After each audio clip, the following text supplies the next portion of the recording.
Right back at you again. Officer Shapata Yakin. Dropping something heavy for these cowards out here. Yeah. Coming straight from 125th, 1 West, Harlem, New York. Home of the truth, nigga. Man of war with hair wool, no idols, loving judgments. God of the Bible, the men above me shout, Whom Yasha? And all the warriors be like, Whom Yasha? Kingdom's ours, all the heathens forbidden. The chosen bow down to no one, it was written. The men above me shout, Whom Yasha? And all the warriors be like, Whom Yasha? All day as we discuss how they don't like us. Captains on streets and corners, all is feeling righteous. Real particular, nobody else there to compare to. Train for war, men of war, and warlike apparel. Prefer our leaders, can't get between us, watch where you stepping. Cause a scene, you gon' see how brotherhood is a weapon. Tough skin protect our wrists, teach girls and kids the foulness. Call them prophetess, a priest damn near nothing without it. More than rubies, cute and understanding when describing. Virtue loving, no lip from the daughters of Zion. Gold teeth, earrings, chains, and the rings. Precious metals, fabrics, emphatic stones, and everything. Trying to catch the slave, rewind what we rapping slave. Lost in parables, the scripture breakdowns terrible. Yasha Allah, Prince of the power, we are the Jews.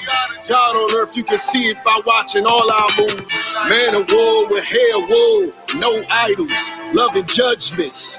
God of the Bible, the men above me shout, Whom Yasha? And all the warriors be like, Whom Yasha? Kingdom's ours, all the heathens forbidden. The chosen bow down to no one, it was written. The men above me shout, Whom Yasha? And all the warriors be like, Whom Yasha? Man of war with hair wool, no idols, loving judgments. God of the Bible, the men above me shout, Whom Yasha? And all the warriors be like, Whom Yasha? Kingdom's ours, all the heathens forbidden. The chosen bow down to no one, it was written. The men above me shout, Whom Yasha? And all the warriors be like, Whom Yasha?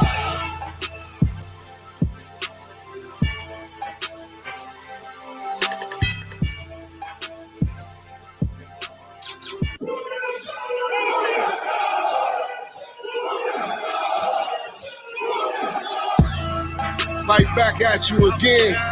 Officer Shapata Yakin. Dropping something heavy for these cowards out here. Yeah. Coming straight from 125th, 1 West, Harlem, New York. Home of the truth, nigga. Man of war with hair wool, no idols, loving judgments. God of the Bible, the men above me shout, Whom Yasha? And all the warriors be like, Whom Yasha? Kingdom's ours, all the heathens forbidden. The chosen bow down to no one, it was written. The men above me shout, Whom Yasha? And all the warriors be like, Whom Yasha? All day as we discuss how they don't like us. Captains on streets and corners, all is feeling righteous. Real particular, nobody else there to compare to. Train for war, men of war, and warlike apparel. Prefer our leaders, can't get between us, watch where you stepping. Cause a scene, you gon' see how brotherhood is a weapon. Tough skin protect our wrists, teach girls and kids the foulness. Call them prophetess, a priest damn near nothing without it. More than rubies, cute and understanding when describing. Virtue loving, no lip from the daughters of Zion. Gold teeth, earrings, chains, and the rings. Precious metals, fabrics, emphatic stones, and everything. Trying to catch the slave, rewind what we rapping slave. Lost in parables, the scripture breakdowns terrible. Yasha Allah, Prince of the power, we are the Jews. God on earth, you can see it by watching all our moves. Man of war with hair wool, no idols, loving judgments. God of the Bible, the men above me shout, Whom Yasha? And all the warriors be like, Whom Yasha? Kingdom's ours, all the heathens forbidden. The chosen bow down to no one, it was written. The men above me shout, Whom Yasha? And all the warriors be like, Whom Yasha? Man of war with hair wool, no idols, loving judgments, God of the Bible. The men above me shout, Whom Yasha? And all the warriors be like, Whom Yasha? Kingdom's ours, all the heathens forbidden. The chosen bow down to no one, it was written. The men above me shout, Whom Yasha? And all the warriors be like, Whom Yasha?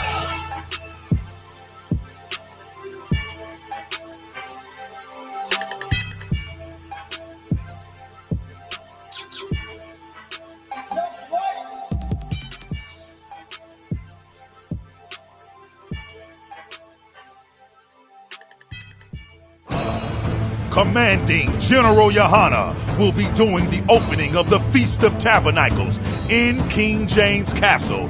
Finally, the truth about King James, a black man who helped to preserve and safeguard the Bible. Live September 29th, 2023. Commanding General Yahanna live at King James Castle in Scotland. Come on down and support the I.S.U.P.K. UK. Lift the glass, come and join the brotherhood and drink with the ancient as we celebrate and keep the Feast of Tabernacles for our King Yahushua in King James Castle, bringing his crew of heavy hitters. Commanding General Yahanna will put 12 shield General Muhammad scripture breakdown class up against anyone, against any biblical scholar, untested, unchallenged, I.S.U.P.K, undefeated. Leviticus chapter 23, the Feast of Tabernacles in a black man's castle, hosted in Scotland, the United Kingdom, UK. Commanding General Yahanna will be doing the opening of the Feast of Tabernacles in King James Castle, Thursday, September 28th, Scripture Breakdown class. Friday, September 29th, there will be a King James Castle tour, also a Johnny Walker Distillery tour, and Friday night, the opening of the Feast of Tabernacles. Saturday, September 30th, we will have camp on the streets of England.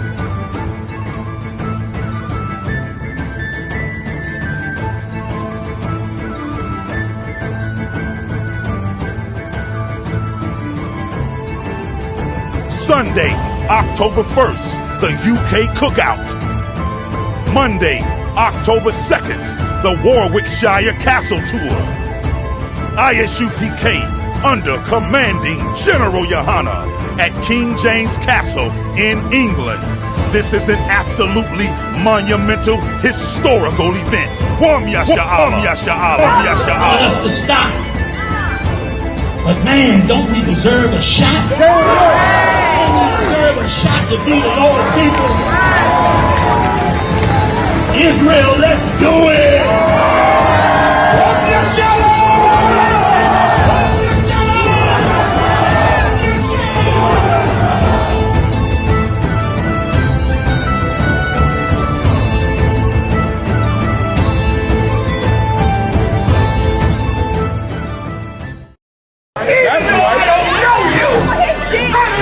Nobody sell you crack. You know why? Because I never saw you before. But you a black man like me. That's right. And it's worth something. This is Black Watch with Commanding General Yahanna, the only man to lead blacks, Latinos, and Native Americans. God made man on this earth. The white man he made man. God made man. God wants man to obey him. Bringing you real news. We don't need a black man in the White House. We need a black man in every black house. For many years, there's a lot of black people who didn't realize how deep the racism of white America was. You ain't gonna do nothing unless you decide where you gonna stand at with the Most High. This station is now the ultimate power in the universe. Righteous solutions to issues plaguing our nation. Boy, you better wake up and see the power that is within blacks, Latinos, and Native Indians. Join us every Monday from 9 to 11 p.m. Black Watch. Let the show begin.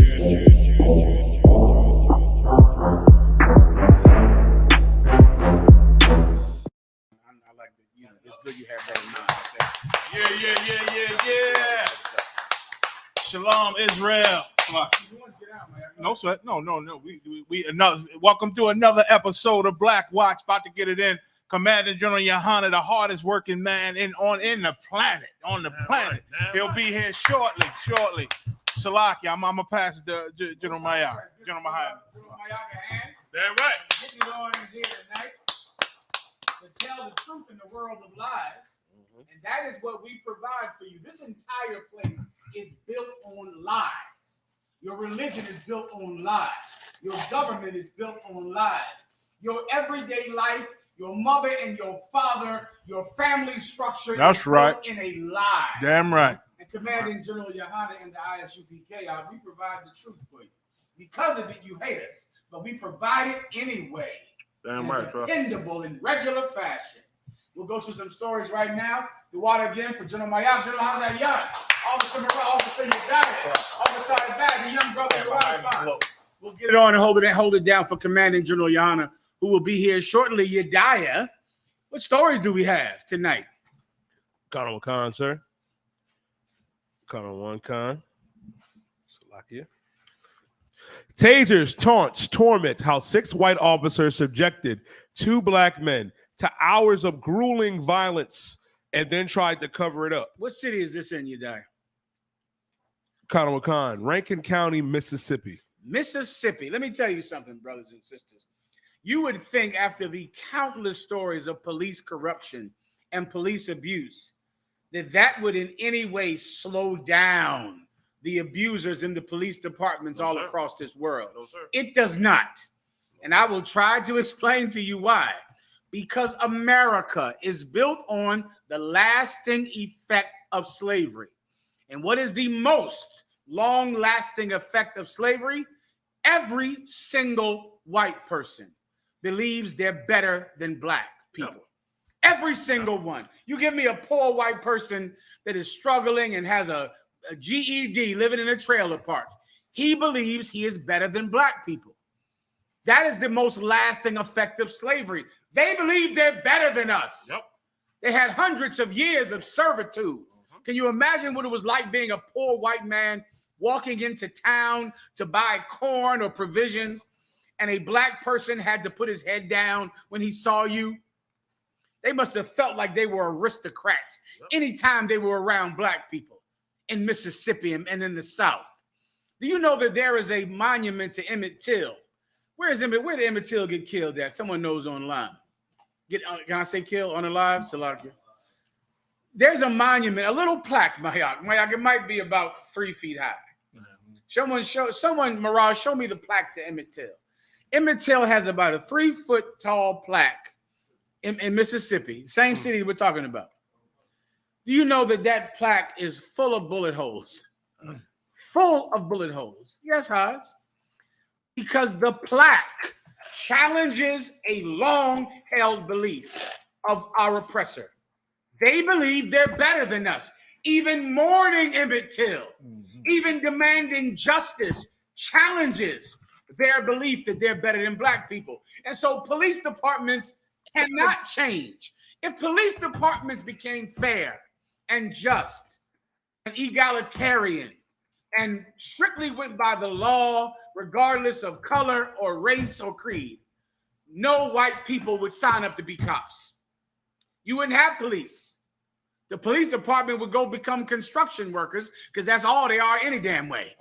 All they are is construction workers who are able to go and fake their way through that psychological test so they could beat up black people, as opposed to being a construction worker and barring black people from joining the union.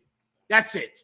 You can't have a construction union because the construction union cannot let black people in that union. They cannot let Hispanics in the construction union because the construction workers believe they're better than blacks and Latinos. Please look at this. Right there, here's the sign, Mayak and Hodge. That shit full of bullet holes. I ain't know that. Show everybody that. They call that riddle. Bullet holes. And I often look at that now, and it's for years I used to ask Commanding General YAHANNA. I remember saying these same words. Why aren't white people satisfied with winning? I'm heavy in the competition. Y'all know that. Yeah. I'm competing against them purple pigs, the Pope, the Christian Church, Creflo Dollar, everybody. What I do not understand is if you're winning, why are you shooting the sign of the man you already killed? You already unalived him. You already have Mississippi. Why aren't white people happy with winning? They're sore winners. I would always say they're sore winners. And then I finally get it one day when he told me. It has nothing to do with winning. They have to continuously, every day, establish something that is a heartfelt belief in their mind. Yeah. They're better than us. Yeah. And anything that challenges that fact, they have to fight it. So yes, you can film the police every day if you want. You can put a camera in their face. You can sue them. You can do whatever you want.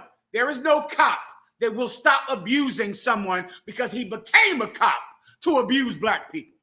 That is the reason he signed up. God. And if somebody tells him, hey, listen, John McGillicuddy, you got to treat people equal.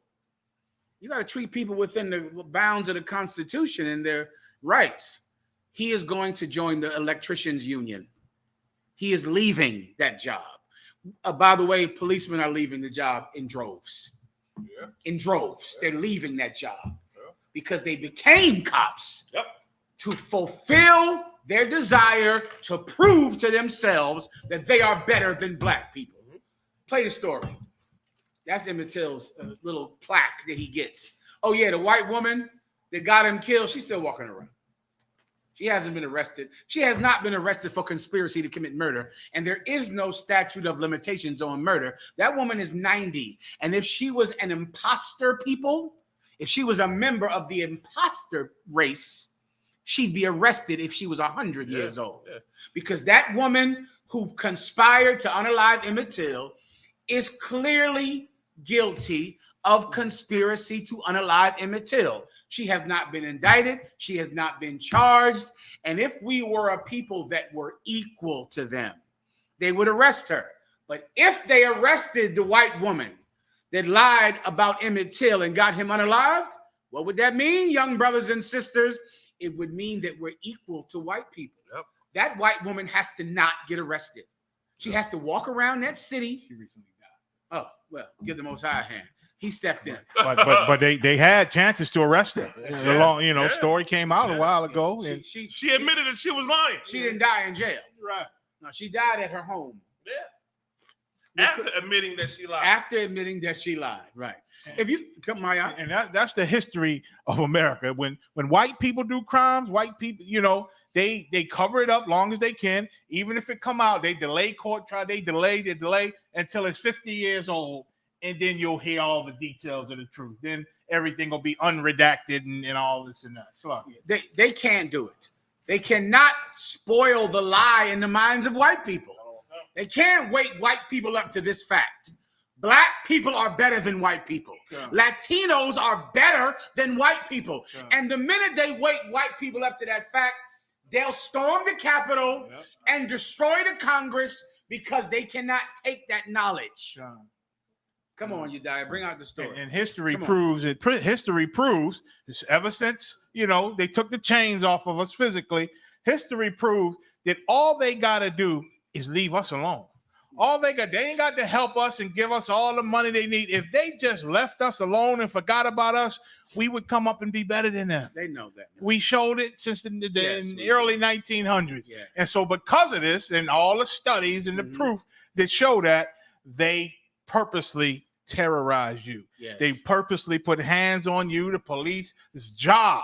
The police, I just saw a video where this two Edomites in the living room, they busting and storm in and tell them, sit down. The Edomites stand up, attack the cop. One got a whole machete. They say, put the machete down. Put it down. I want to tase you. These Edomites attack the police. They in these Edomites' living room, wrestling them, fighting them, will not shoot them. You know what I'm saying? And they walked through. They did not die. They did not get shot at the end of that, which means that the bosses of police, the ones in charge of police, are strictly giving them orders: do not harm white people. Don't harm them. And so now if we know they got these orders not to harm white people, why do they harm us for anything? Because them same orders not to hurt white people, they get from the people in charge of police. They giving them orders and green lights. You can hurt these people. That's right. Or else they wouldn't do it. That's right. In January 6th, they didn't shoot that crowd, even though they were being killed and attacked. They didn't shoot them. Why? Because they had orders not to harm them. They get their orders. So why they kill black and brown people so much? Orders. That's it. You understand? You're right. Give them a hand. All right. Let's do the story this week. We'll do another one next week, but let's do the story this week about 6 cops brutalizing an innocent black man. Go ahead, Yadai. Khan. On the evening of January 24th, 3 sheriff's deputies in Rankin County, Mississippi, received a group text message from another deputy on the same shift. Are y'all available for a mission? That's what they said, Maya. These are cops. These are paid professional law enforcement officers. Somebody gives them a text, like General Mayak said. Those are the orders. You're reading the orders right now, Mayak. Yeah. Somebody texted him and said, "Are you ready for a mission?" Keep going. Khan, sir. The deputy Christian Dedman informed his colleagues Hunter Edward, Jeffrey Militant, and Daniel Okopade we're going to a property in Braxton, roughly 30 miles south of Jackson, to handle a complaint received in the office chief investigator, Brett McPillen. The details of what prosecutors say what happened that night were shared in a federal charging document. McPillen's white neighbor had told him several black men were staying at a white woman's home and were reported seeing suspicious behavior. I'm trying to make you understand your oppressor. This is it. His neighbor called him. His neighbor, one of the cops, he lives on the block. His neighbor says there's some suspicious black men over there. Also, for you brothers and sisters and you white people out there listening, I can't say white people. For you oppressors out there listening, suspicious behavior is not criminal behavior. I could be suspicious lurking over there in the shadows, standing over there with sunglasses on. That's not a crime, however, right? Criminal behavior is when you say, I saw him break into somebody's window. I saw him punch somebody in the face and steal their purse. That's criminal behavior. Suspicion is just, look at him. He looks all murky and standing in the shadows. These men are getting beat for seeming suspicious, seeming unusual to a oppressor, because this is his neighbor. His neighbor called him directly. And then he called his friends on the police force and told them, we have a mission to carry out. Because a neighbor said there was a suspicious black man around. Continue. Khan, sir. Khan. Dedman warned the deputies that there might be surveillance cameras on the property. If they spotted any cameras, the officers should knock on the door instead of kicking it down. The cop is telling the officers on the phone, somebody might have cameras. Oh, those cameras. Who invented those cameras? I believe that was a black woman. Am I wrong? Oh, those cameras. That's the best thing for a crooked cop and a cat burglar, which are the same damn thing. Criminals. He tells his friend, if you see a camera, don't kick the door in. He was going to kick the door in because a neighbor said, there's black people over there. They seem suspicious. And he was going to kick the door in, but he said, if you see a camera, don't kick the door in. Knock. Keep going. Khan, sir. Khan. If they spotted any cameras, the officer should knock on the door instead of kicking it down. But if not, he told them they had free reign to barge in without a warrant. I think that's what I said. I think that's the order, Mayak. I think you just prophesied that. I think that's it. I think somebody is saying, if you don't see a camera, kick in that door. Why? Because there's black people in there. And do you think that this cop doesn't see the same videos we see of police officers getting jammed up and getting caught for abusing black people? They see the same videos, but their need to establish a lie in this earth is so intense that they're not going to stop doing this, even if they get arrested. Right. Because this is the lie that America, Great Britain, and France, and Western society runs on. White oppressors are better than blacks and Latinos. They have to establish it. And if they don't beat us up sometimes, unalive us sometimes, the truth might get out that we're better than them. Everyone might realize it. So a neighbor says, there's black people next door. Kick in the door. Not because I saw them selling drugs. Remember, there was no alleged criminal activity. And even if you had criminal activity, you'd have to get a warrant. They're kicking this door in because there's black people living there. And we must prove every day that we're better than them, or else we'll feel like small, little, tiny, pink pigs. God. Keep going. Connor will come. No bad mugshots, Dedmon added in another text. The other deputies understood what he meant. They had the green light to use excessive force on the areas of a body part that would not be captured in a mugshot, prosecutors said. Here we go. They had the green light to use excessive force on the area of a body part that would not be accessible to a mugshot, meaning they can't beat him in his face, but they can beat him in areas that don't come up on a mugshot. Keep going. Connor will come. Dedmon told the others over the radio another man, off-duty Richards police officer Joshua Hartfield, would also accompany them in 4 separate cars. The 5 men pulled into the driveway of the 4-bedroom ranch-style home. McPillen was already in the neighborhood watching the property from down the street and followed behind. The deputies avoided a surveillance camera above the front door. Dedmon and I.S.U.P.K and Edward broke down the carport door, and Hafford kicked open the back door. Entering the home without a warrant, the police officers encountered 2 black men, Eddie Parker and Michael Jenkins. Parker was living there to help take care of the woman who owned the property. Jenkins, his friend, was staying there temporarily. Over the next 2 hours, Parker and Jenkins were subjected to grueling violence at the hands of the 6 white law enforcement officers, culminating in Jenkins being shot in the mouth. My God, this is a black man tending to an old sick person. On that, what's that thing the government gives you when you can take care of somebody sick, be their home care, health caregiver, caretaker. He invites his friend over. 6 oppressors come through the door with no warrant and shoot him in the mouth. It's more. Keep going. Shoot it. The bullet went in his cheek, came out his mouth, came out his cheek, which means they stuck the gun in his mouth and shot him through the cheek. Why? Because they feel inadequate every day. It must be such a blessing and a curse to be an oppressor, because at the same time, you rule the earth. You know that, the government is on your side. The banks are on your side. The earth is built up to accommodate you. You have white privilege.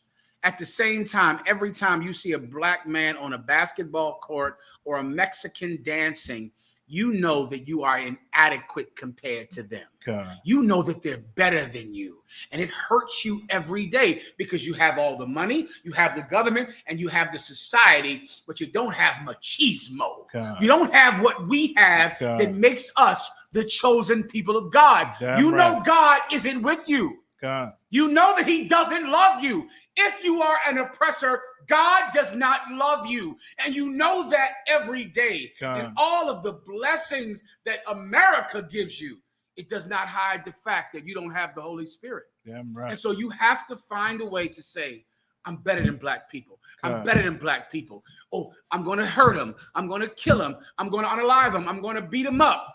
Because then I will believe that I'm better than black people. When we are better than you. God. And the minute that you face that, you can at least have peace until the end comes. God. And that's why it amazes me, that story you tell about your grandmother, how she used to talk about that laugh barrel. Mm-hmm. Like they hate to see us smile, even in 2023. Yeah. They hate to see black and brown people smiling and enjoying ourselves and in front of the houses. And we thrive and we're happy just amongst each other, even in the slums of the ghetto. And they can't even stand that. That's why they make laws. You can't drink on your front porch or you'll be arrested, because they used to watch you drink on your porch and smile and laugh and have block parties, and they hated it. They hated our unity. They hated our joy. Like Muhammad bring out, his grandmother used to tell a story when she was young. You could not smile because white people didn't want to see your teeth. Oh, yeah. Because if they saw your teeth and see how happy you are, something in them reminded them that you are better than them. Even though they had all the power, the money, the strength, they make the laws, they see you smiling and enjoying yourself. Nevertheless, it crushes them because something in them reminds them that they're not as good as you. You understand? So black people had to put their heads, if they were to laugh or something was funny, they had to put their heads in barrels that were set up on corners so that they can laugh in these laugh barrels. So white people couldn't see them smile. Slaki. Until this day, they hate to see your joy and happiness. And they learn from all the countless towns, Tulsa, Oklahoma, Carolina, all the places where we thrived when they left us alone. They realized we can't leave these people alone.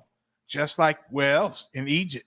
That's right. Just like in Egypt. If we let them alone, you know, they'll increase in numbers and maybe possibly join our enemies to fight against us. They knew even in Egypt, Pharaoh and the Egyptians knew if they left these Israelites alone, we would just grow and thrive and we take the hell over. That's it. You understand? Slack. Give him a hand. That's correct. Go ahead, Yadiah. Get to the, if I could, I want to get to the next story, but get to some of the sexual stuff.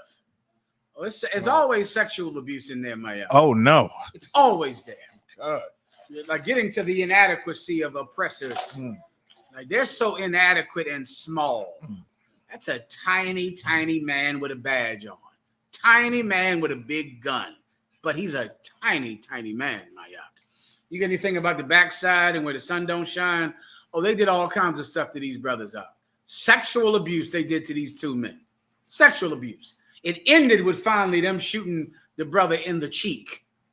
But they did sexual abuse to them, and oppressors always do that because they're inadequate. They're just so much smaller than us in every way possible, and it's destroying them. They can't stand it. Let me give you what oppressors are trying to do to you every day. They're trying to lower your self-esteem. Do you understand? Which is what Mayak is trying to say with the laugh barrel. They're trying. Why can't I say white people? It's driving me crazy. Oppressor. I'm a Caucasian. No, I'm saying oppressor. I'm going to have discipline. Why? Oppressors are always trying to lower your self-esteem. They're trying to do it. And they have to do it. So if you think you can live on his block and be a home caregiver of an old lady on his block, then you have too much self-esteem. If you think you can smile and play music in your car, if you think that you can walk around feeling good about yourself, if you think that you can have a plaque to Emmett Till, you are feeling too good about yourself. Oppressors are always trying to lower your self-esteem. Yadiah. Go ahead, bring it up. Khan. Meanwhile, Okpede searched the house and kicked open the bedroom door where he found a dildo and a BB gun. Here we go, Maya. Here it is. And always come down to this. He found one, huh? He brung it with him, Maya. Right. That was in that belt that them cops carried, as heavy as hell. Yeah. That belt full of everything. That belt has everything in the world. He still pulls a gun and unalives you for walking across the street. That belt has a dildo pouch, I'm sure. A dildo holster. God. Keep going. I can't say dildo. A toy. A toy for intimate pleasures. A toy for intimate pleasures for people who don't have one of their own, Maya. That's you cops out there, you pink pigs. You carry around a toy for intimate pleasures. God. Keep going. Khan, sir. Khan. Deadman took the dildo and slapped Jenkins and Parker in the face with it. He threatened to rape the men with the device. Found the dildo. Now, see, an investigative reporter need to get on that. Who had the toy? The old woman upstairs? He brung that toy with him. God. He was planning on doing it. This is a plan he had to take this intimate toy and put it in and violate this man with this toy. Keep going. You die. Khan, sir. Khan. But stopped when he realized that Jenkins had defecated on himself. Edwards then held Jenkins and Palmer down on the floor in the living room while Dedmon poured milk, alcohol, chocolate syrup in their mouths. Dedmon poured cooking grease on Parker's head. Edwards threw eggs on both of them. Yeah, that's what happened a few months ago. With all of the videos and all of the federal investigations and all of that, they are trying to lower your self-esteem because it raises their self-esteem. They feel better about themselves when they abuse you. And when you feel good about yourself, it depresses them. That's our relationship with the oppressor race. That's our relationship. That's the fact. That's what all of these government interventions and all of these watch groups will do. They cannot change the police force because the people that sign up to do it so they cannot feel small, so they can feel like they're as big and as powerful as the black people that they're afraid of. Let me see them going into the prison and make me feel better. Where are we at right here? Show me the one they're getting arrested and they're getting locked up. These brothers had the wherewithal to call the cops. And let me tell you something. So many brothers never call the cops on. So many brothers never call a lawyer. They never do anything. Why? Low self-esteem. That's why. That's why you let a cop abuse you and you feel like you can't say anything. You feel like I got a warrant. I can't say anything. I owe child support. I can't say anything. And cops bank on that. That you will never report them when they will sexually assault you and believe they can get away with it. Brothers, if you have to go to jail, do it. But you make sure that you raise your self-esteem. Don't let these pigs lower your self-esteem. Don't you know you're the chosen of God? Right. Don't you know you're the tribe of Judah, the tribe of I.S.U.P.K, the tribe of Ephraim? Don't you know that God prefers you to them? God. You are better than them.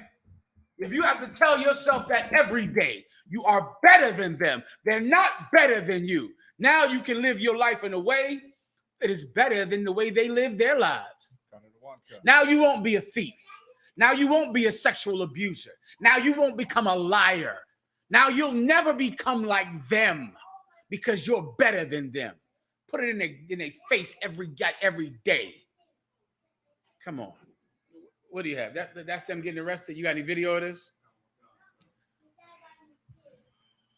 An Eddie Parker abuse case appeared in federal court, and there they pleaded guilty to a wide range of serious crimes. 12 News' Tia McKenzie filed this update from the federal courthouse in Jackson. Those 6 officers pleaded guilty to a total of 13 counts. The U.S. Justice Department unveiled civil rights charges against the men today.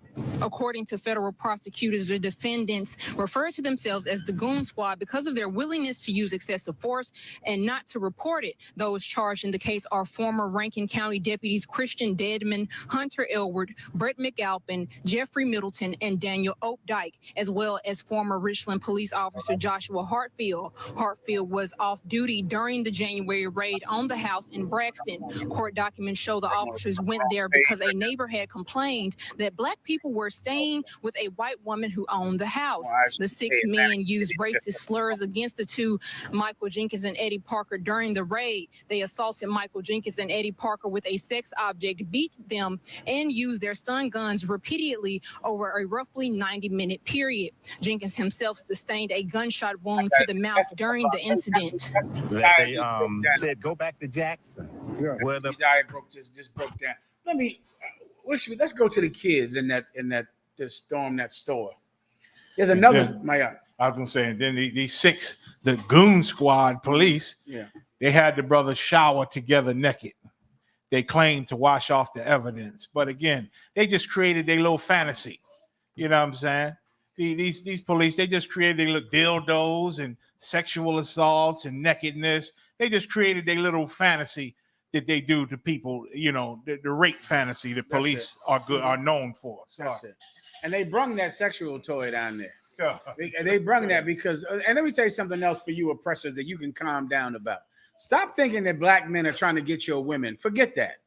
Nobody wants that doll. Right. You can keep her. Yeah. I don't know if they have so much sexual inadequacy towards us because they think we want their women, or because they know their women want us. I don't know which one, or because they want us because they're, what are they? They're alternative lifestyle people. I don't know if these cops, they have sexual fantasies about black men, or they know their wives have sexual fantasies, or they think that we have sexual fantasies about their wives. I don't know which one it is, but let me help you with something. The UPK is raising men that don't want white girls. We don't want them.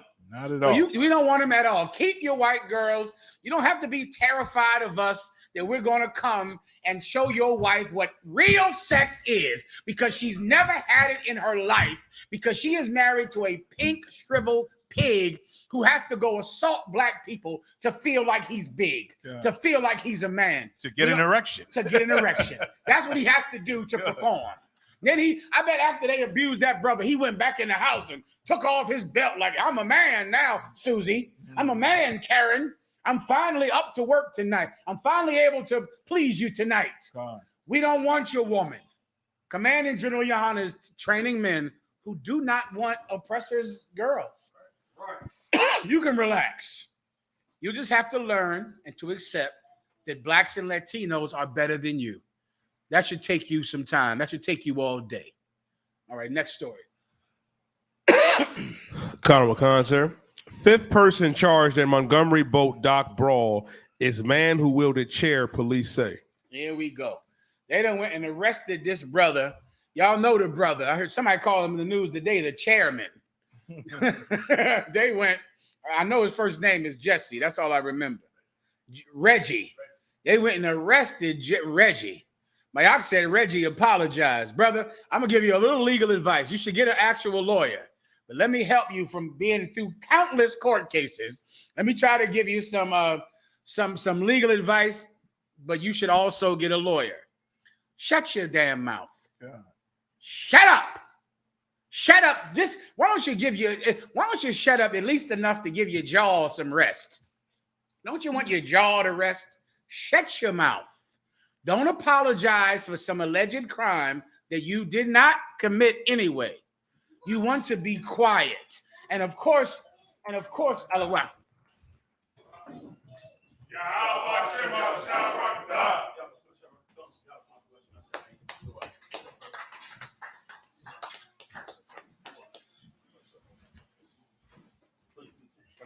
We're just going over the story about that brother Reggie who turned himself into the cops, who allegedly swung that chair at someone down there on that boat.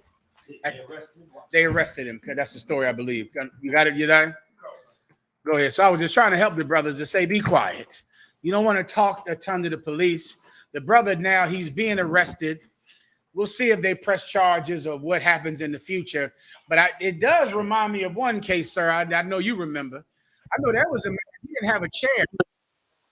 He didn't have a chair. He had a 9mm handgun, and he unalived. What's that brother's name? Brother with the hoodie and the Skittles. George Zimmerman. George Zimmerman. He didn't hit anybody with a chair, allegedly. George Zimmerman, a child. He was arrested. And they had a GoFundMe for him that I think made $1 million.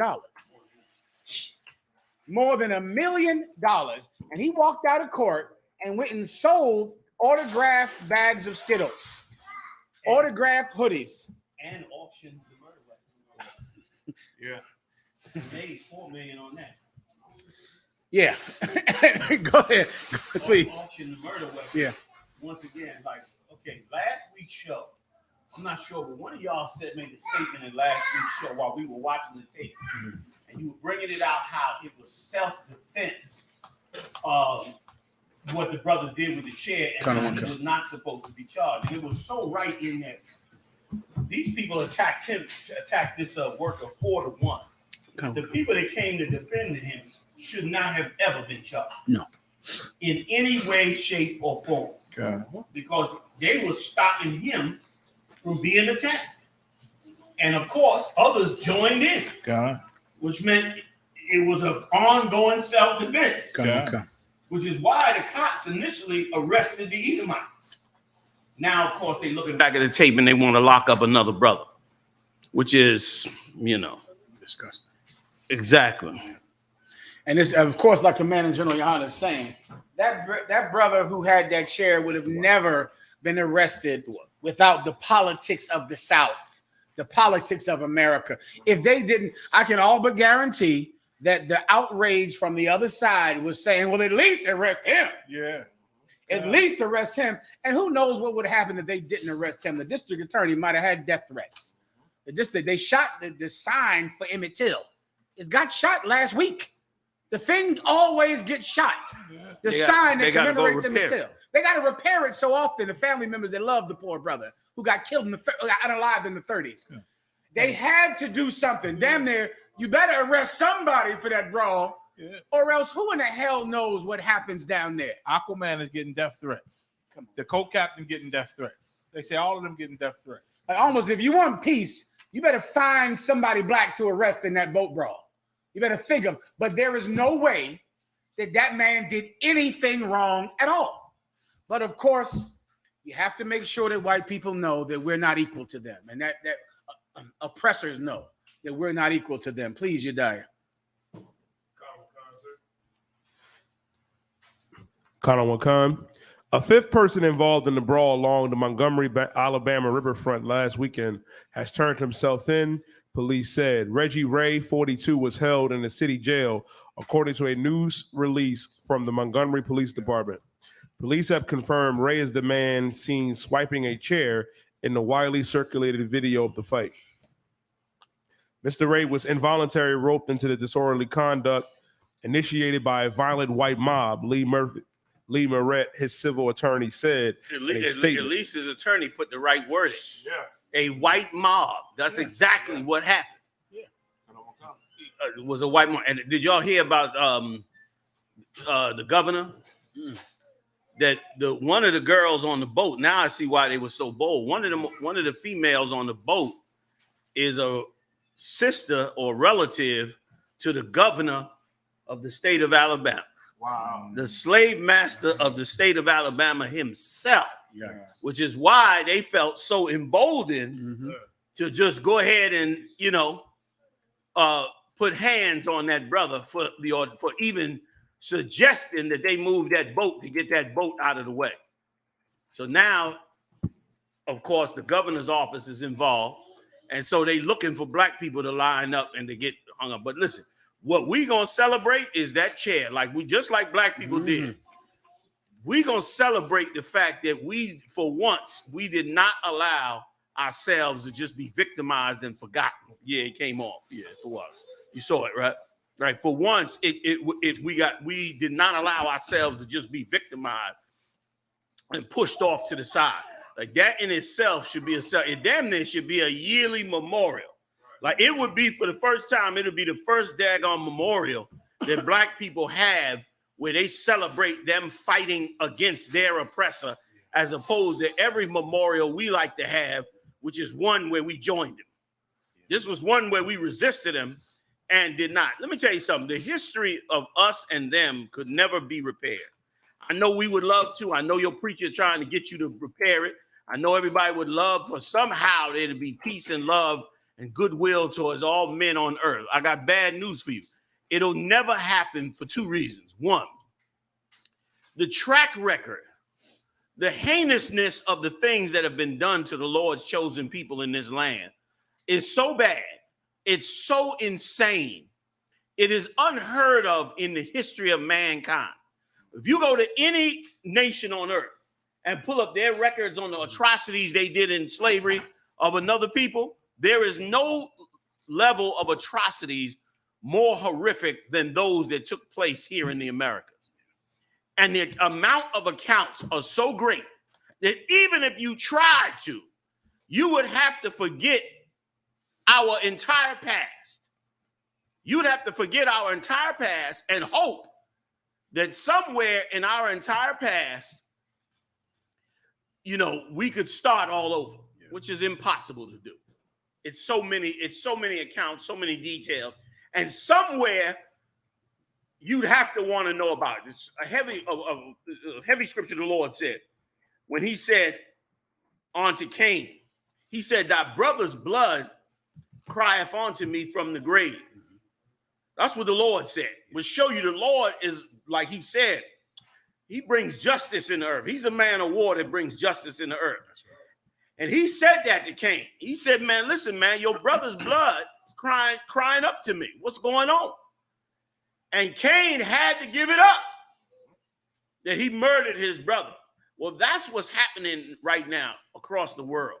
Across the world now, the blood of black people, Latinos, Native Indians, and all enslaved people pretty much, but mainly us because our slavery was the most horrific of all. That blood is crying out. And our blood cries out to the Lord. The other nations don't, but ours does. That's right. And the Most High sees it. And that's why we had a day like this in Alabama. Yeah. It was absolutely impressive, man. Yeah. The brothers actually, and listen, and was legal. That's right. Let's make no mistake. We're not talking about celebrating something that was illegal. Wow. We're talking about celebrating something that was absolutely legal according to Alabama law. That's right.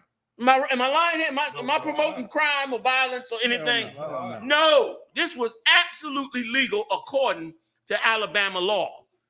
And we carried out that legal action according to Alabama law. Now they want to lock this brother up. Now, the big question is how great a support can we get this brother? Where's the GoFundMe? Where's the, all the information? Where is it being disseminated at? And all of you black people that have podcasts and all of that, you got a rough day coming. You got a rough day coming because your slave masters who put you in them podcasts, who set you up in these different podcasts, you are beholden to them. You are a slave to them. Right. You don't think you're a slave because they're paying you good money. But they're going to call in your slave card. And at that point, you're going to have to make a decision. Am I a slave or am I free? Arsenio Hall had to make that call. Arsenio Hall, they came to Arsenio Hall and said, listen, man, put on Farrakhan, man. Arsenio Hall said, I'm putting him on. The so-called other man said, that's right. He turned around and said, no, you not. He said, yes, I am. They said, no, you are not. He said, I am. And he went and did it anyway. Man, he was out of show business for 25 years. That's right. Even his main man, Eddie Murphy, barely could get him a job. Right. Barely could get him a job for 25 years. Damn near all he did was coming to America because of Eddie Murphy. You didn't hear nothing. And this cat here was one of, if not the first, black late night talk show host. The first. There had never been a black late night talk show host before. That's Esau's Arena. That's Jay Leno. That's what's the other one? Johnny Carson. Like, you don't play with that. That's right before everybody goes to bed. Yep. That's when all the advertisers pay the top dollar. You don't touch that, they said. But they let Arsenio Hall set up his own show. Late night, and I mean, the show was amazing after a while, right or wrong, for all of us that watched. I mean, he had Bill Clinton, every entertainer you ever heard of, ball player, everybody was on his show until he had on somebody they didn't want. The other man, the imposter wanted and didn't want. And when he put him on, that was it. That was the end of that show.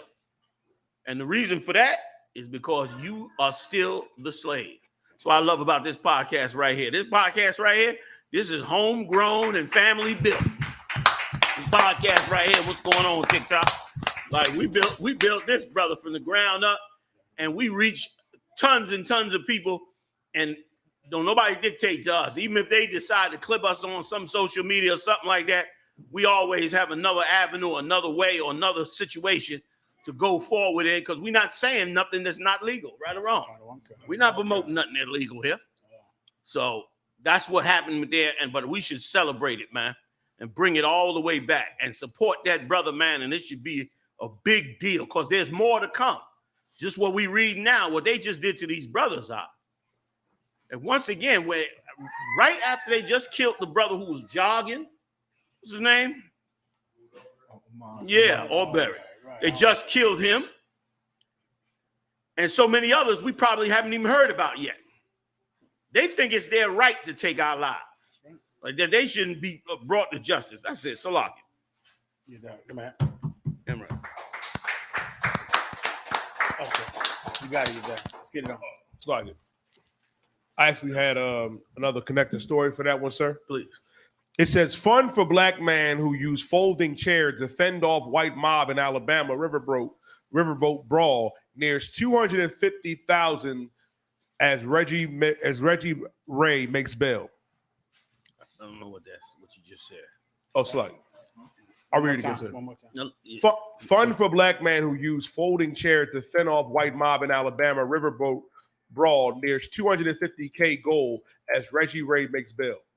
Okay, so it's getting close to the 250,000 bail. Go big up for black people, Latino people, Native Indian people. Come on with it. Get him that lawyer money, man.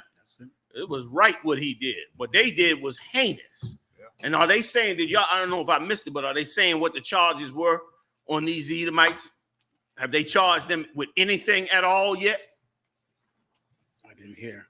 You know the 3 week rule when it comes to us. They hold us off for 3 weeks, so they figure after 3 weeks you forgot about it. Mm-hmm. They dismiss cases that they wait 3 weeks. Boop, dismiss. Boop, dismiss. Boop, dismiss. Because they figure your attention span don't last past in 3 weeks. You better start to show them different. You know what I'm saying? Football season is coming. Right. You know what I mean? Don't worry, they'll be off, thinking about that. Thinking about the Raiders or whomever. In no time. Go ahead. They say anything about it in the previous story? Not that story, right, because you were doing the 6 men. My bad. Go ahead, Nika. Get that mic. I think for the white people, I think they got charged with felonies. Yeah, I believe they got charged with felonies. They did? They got picked up first, and then the brother got picked up. Do we have a mic? Don't we have a mic stand for that? We don't have a floor level mic stand. I thought we bought. No. Okay, we gotta get one. So they did charge him with felony. They got charged first. It shocked me. I was like, oh yeah. Yeah, but they got hit with felonies first with like assault. Okay. Oh, sorry. Mm-hmm. Yeah, they got hit with assault, and then they wound up getting the brother. But it seems like the people is trying to get that brother out of jail because everybody idolizing him right now. Like that brother did what he was supposed to do. We ain't talking Aquaman. We talking about the brother with the chair. The older brother. Older brother with the chair. Yep.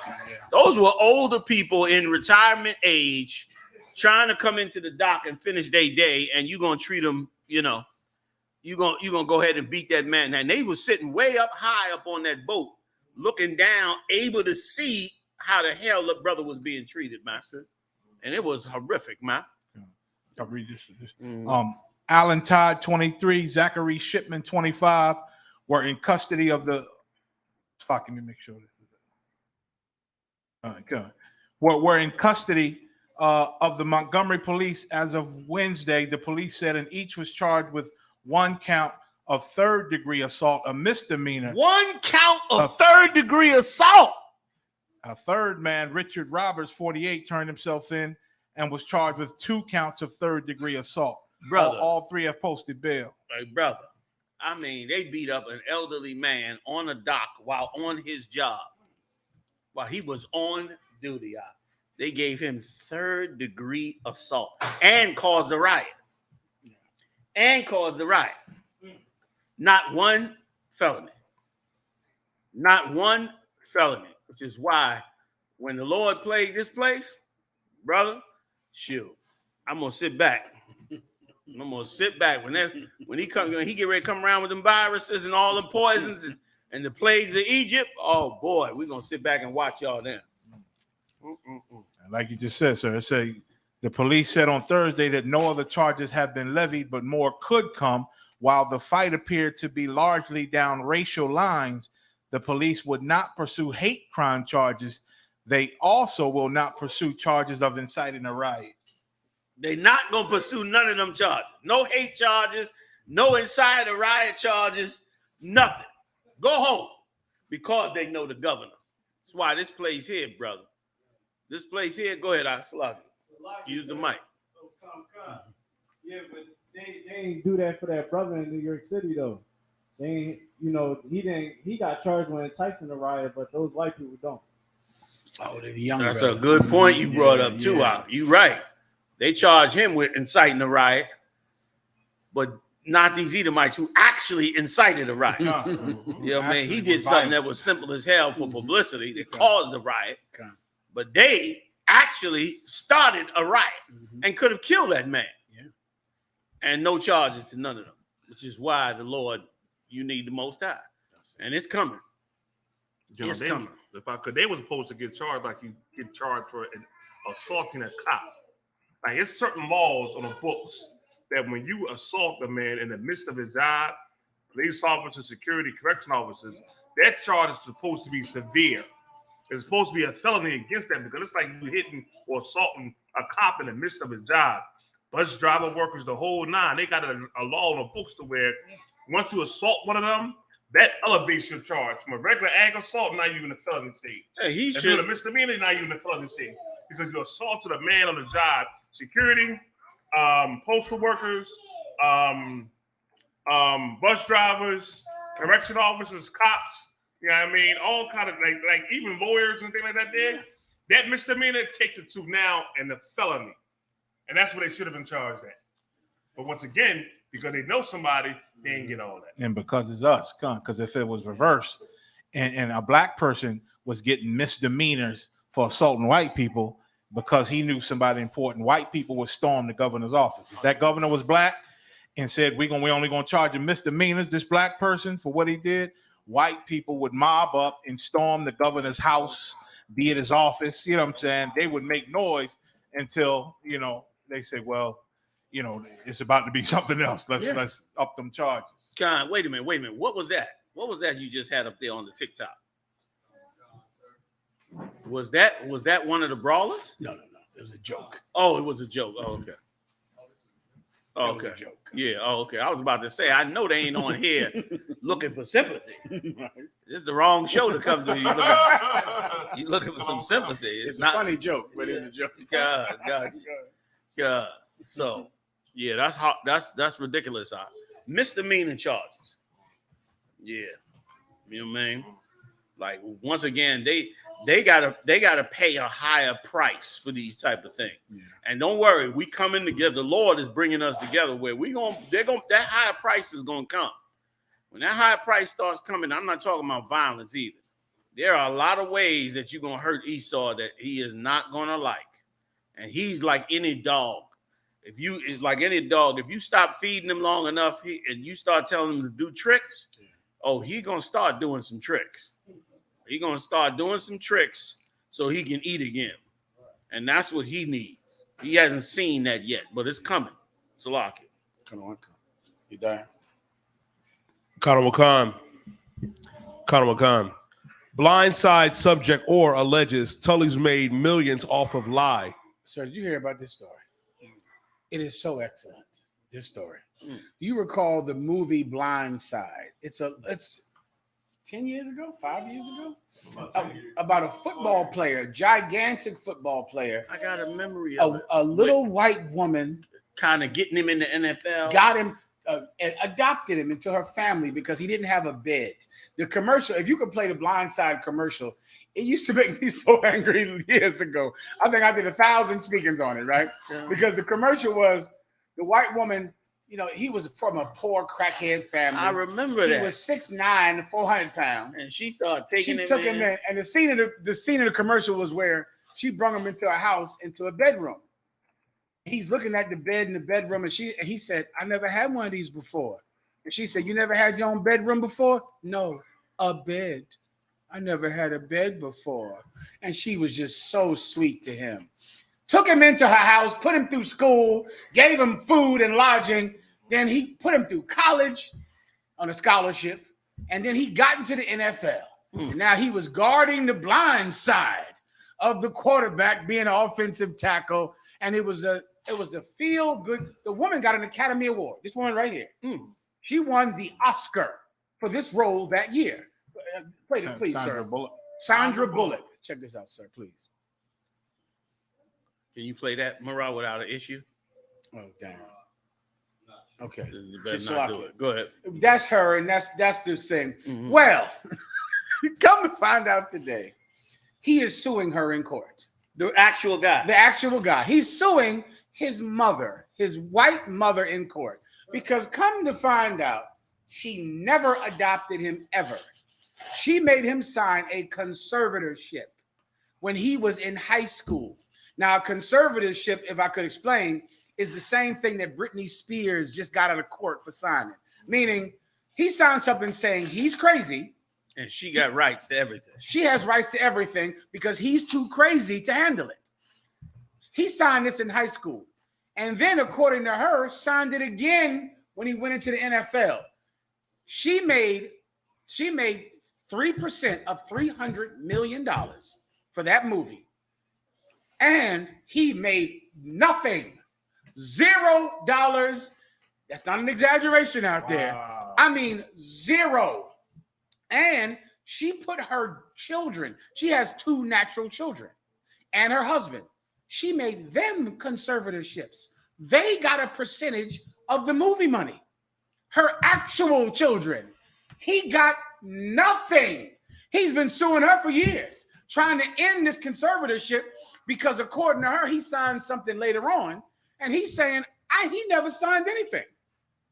And she has the use of his likeness and his name forever. And he's in court trying to fight it because he cannot make money off of a book. He cannot make money off of a movie. He can't make money at all off of his name or anything because she owns it. And that's your feel-good white. These are the good white people you always hear about, sir. The good white people they throw in our face every day. What about these good white people? Can I tell you something that black people say to make me so sick? I can't stand it. They say, well, it's your own kind that's really the ones that's going to hurt you. Mm-hmm. Oh, that's just an ugly, ignorant statement. What do you think hurt white people? Other white people. But black people always say, like, your own people, they're going to hurt you. Because these white people, they'll always do you nice and always treat you kind and always share with you.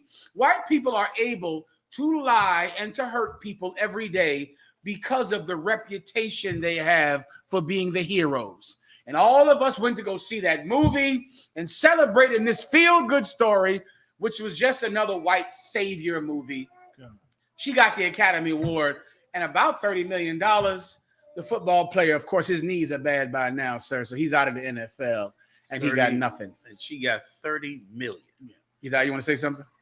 Wait a minute, before he goes there. Let me tell you something, Miles. We trust these people every single time they put themselves in a position like they're going to help us. Yeah. Oh, we're going to help you get there. We're going to listen, all those artists, all those musicians, all of them don't have no daggone money. Yep. They almost all of them are broke. Because every one of them that signed anything that they ever signed got robbed from Esau from every bit of it. It's ridiculous. But that was it. What? You die?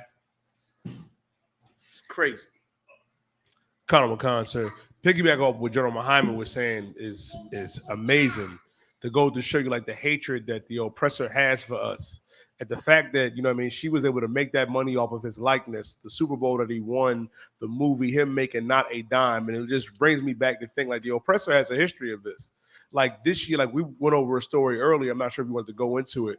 Brett Favre is trying to get his name, expunged from that, but Esau's not letting him get away with it. And for Israel that may have forgot, Brett Favre stole over $300 million to build a new volleyball facility, at his alma mater, off of the backs of poor blacks and Latinos and Native American Indians, that are on welfare. It's another documentary that is very interesting that I forgot to bring up earlier, sir. Mm-hmm.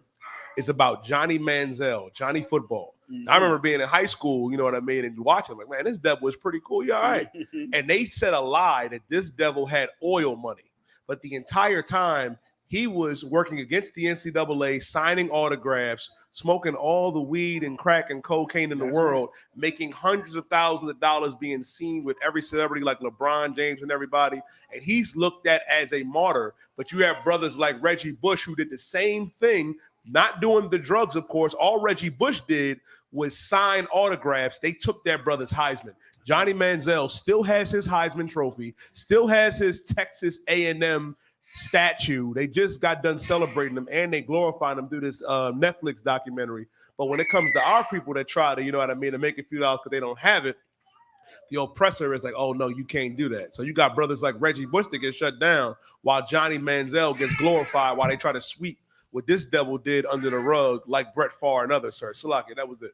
And I was just going to add to what you were saying, like, and it's so demoralizing to black people after so many years over and over and over again that we got to wake up to find another Edomite has robbed the hell out of us and left us, you know what I mean, broken and destroyed. And they love to make, there's only two kinds of stories they make. The one like that one, where she made a fortune off of, and the other one where we go out and try to do something on our own. And again, and at the end, we end up failing in it. And now we end up, you know, sad and heartbroken. Like what's that one that Denzel Washington was in? I couldn't even watch it. With with the sister. The sister was over the son and him learning sports. What's her name? She's famous. She's Viola Davis? Viola Davis, yeah. Yeah, I think I know what you're talking about. Yeah, they made a movie together. I think that might have been it.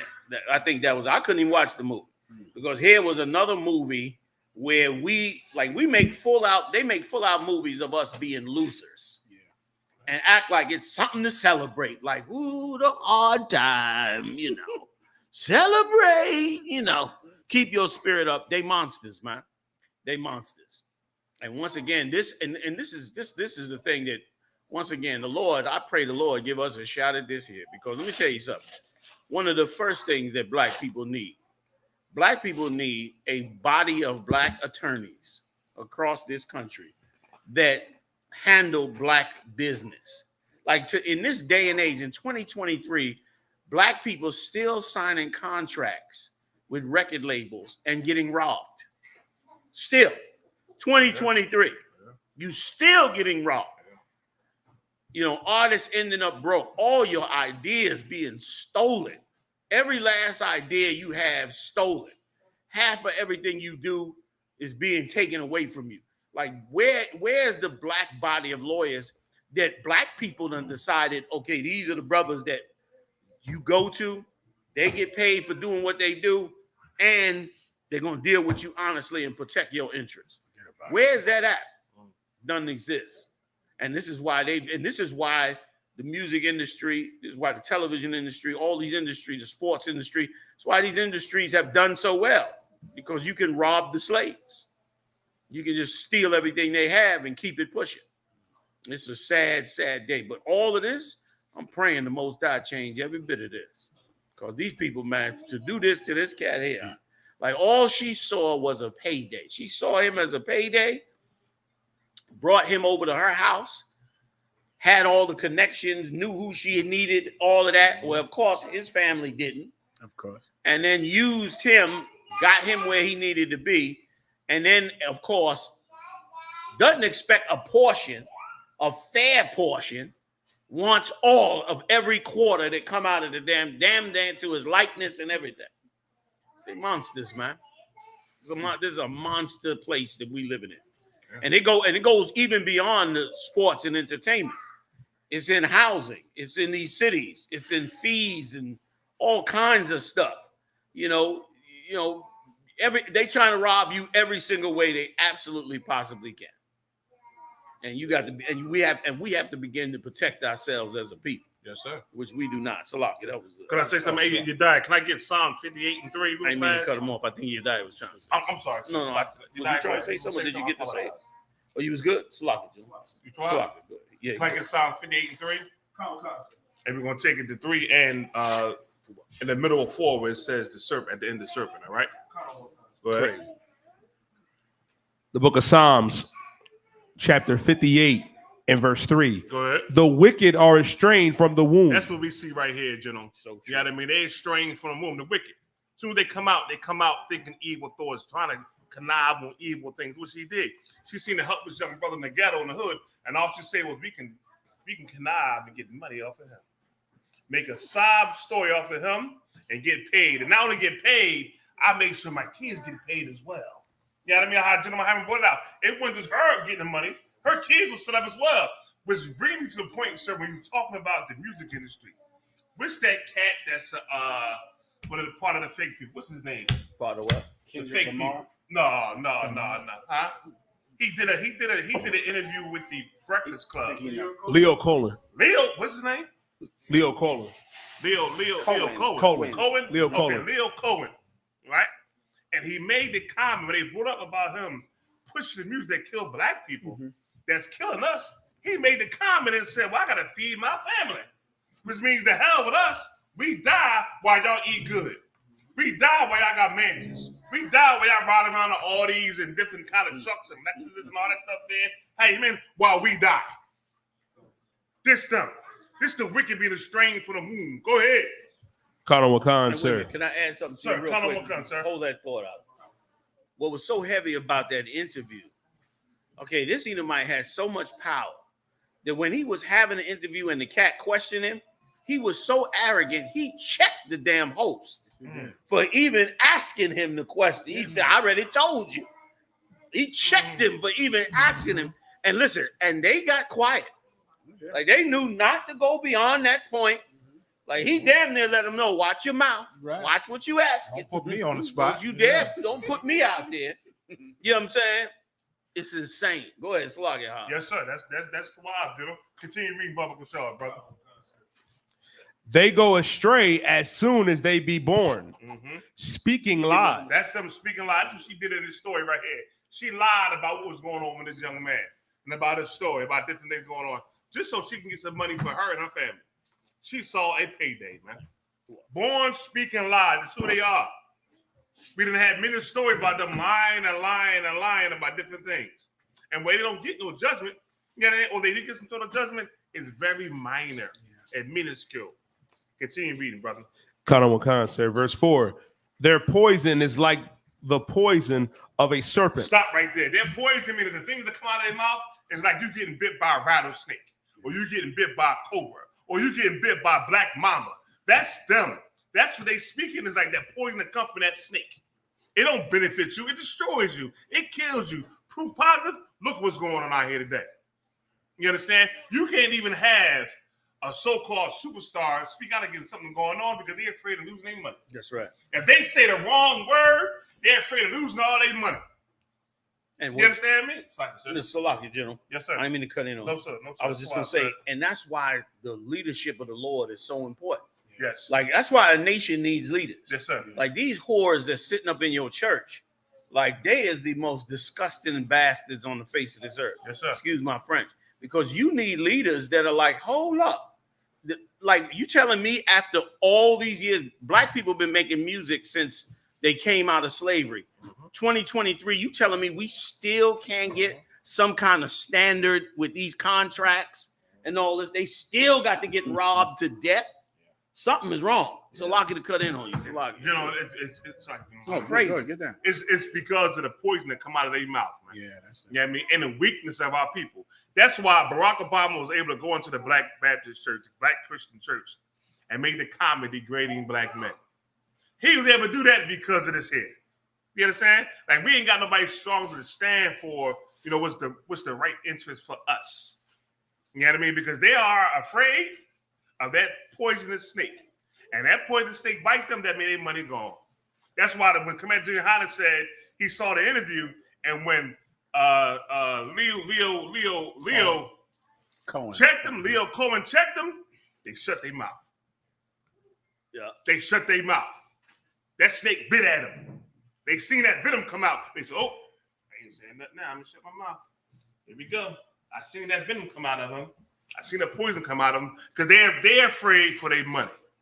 They don't care about what's going on with you or what's your status or what's going on with us as the people, but they care about that money they get. You understand? Listen, what you saying, Haas? So give it up, General. What you saying, Haas? Let me tell y'all. What you saying, so needs to be said 1,000 times a day, every day. It's like we live our sports and entertainment life is a life subject to a whole nother race of people. And not just subject to a whole nother race of people, but subject to a race of people that only care about themselves. It ain't like we just subject to Esau and his empire. No, we're subject to one nationality of Edomites. And they running our entire sports and entertainment world. And guess what? They making all of our decisions. I told you, I was shocked when y'all had to tell me about these podcasts. I'm thinking, man, this is beautiful. All these brothers got podcasts. They dropping, they talking about issues. And then come to find out, when you pull the curtain back, the goddamn Wizard of Oz is back there. All they podcasts, he's financing them. He's the one, right? Yeah. He's the one financing them. When Kanye West come on, they ran off the air, shut the whole podcast down. Like, he decided whatever he wanted it to be. And now come to find out all these podcasts, man, probably all the sports shows, everything when a black person talk damn near in media is owned by them and is financed by them for the sole purpose to make sure that nobody independently comes up. That's it. They don't want nobody independently come up. They'll take a loss on a podcast just to make sure that podcast is more popular. Yeah. Yes, sir. Than one that might tell the truth about. Yes, sir. I don't know how we broke through. We broke through. we put some groundwork up in there. Stormtroopers in there got damn right. Like because ain't no strings on us. No, nobody own us. Hell no. We own by no one. I'll do whatever. Whatever the hell I want to do. If I could, he did. Like, y'all don't understand. Like, a lot of y'all don't know the great painstaking work that Commander Jenny Yahanna did. All you see right now, you see the result of it. You know what I mean? But the Lord have mercy on me to be able to meet Commander Yahanna in the infant stage of bringing the school back with General Hyman, General Mayer. I seen the work that Commander Jenny Yahanna did. I seen the tireless work he did. That out coming for the Sabbath service, he going out the door. He coming and going out the door, and he was building for this podcast, building for the nation selflessly. That's it. Most not correct. That's how it got done, like that. And that's how we're gonna build this nation. And that's how every school in the UPK gets built that way. Keeping your integrity and putting it all on the line. Yeah, right. And like you said, rappers sing about it, but we truly came from the bottom up. Yeah, listen, I remember when this podcast was a vision. Listen, I was general on the orders of Commander Jenny Yahanna. I was getting computer parts and wires and storing it on my back porch because we was gonna be space age and new and That's right. Listen, what they don't know, you see this young man right here. Put the camera on this young man right here. You want to thought. Put this with that young man right there. What you don't know is that this podcast started in this young man's bedroom. I kid you not. Yeah. He was about 6 miles? He was about one phone was about 5 or 6. He had that blue room. That's why this room was blue. Because his room was blue at the top. And we went and got a amplifier. We brought some amplifiers and a laptop. We said, man, we gotta put this thing together. We got this thing together, man. Started that in his bedroom. Yeah. And it took off ever since. Yeah. Ever since then, we just kept on going. Big shout out to you, Warrior. Appreciate that. You know what I'm saying? Like, we used to come in there and commandeer his bed. We all go in the bedroom. Bring the amplifier, bring the wires. And I had to put this together when it was first, the internet thing was first, and he hooked us up. Big shout out to you, gentlemen. You know what I'm saying?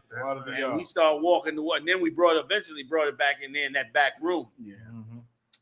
And then eventually we was downstairs, and then eventually we came up here, and been going ever since. You know what I mean? So once again, like, there should be somebody watching over the whole network of these podcasts. That's right. Something goes down, all black people should be able to. We should have 100 podcasts that's independent, that's protected, that's watched over. It should be lawsuits against all these social medias that try to cut us off because they favoring some other side company. That's what Twitter and Elon Musk and all they all angry over that. They know that the Democrats are blocking the Republicans, and they mad as hell over them blocking them. You know what I'm saying? And so they don't want to, let them do their thing. So they blocking them. So the Republicans are mad, trying to buy out some of this social media. Trump trying to build his Truth Social, others trying to build other ones, you know what I'm saying, for the same reason. Well, guess what? If they having a hard time, how much of a hard time our people are having? Right. How much of a hard time we're going through compared to them? You know what I'm saying? So it was a grace and mercy of the Lord let us come on through. Yeah, but it should be 1,000 of these podcasts. Yes, sir. With black, and there are a lot of brothers popping out with it. Matter of fact, I'm gonna pick this up.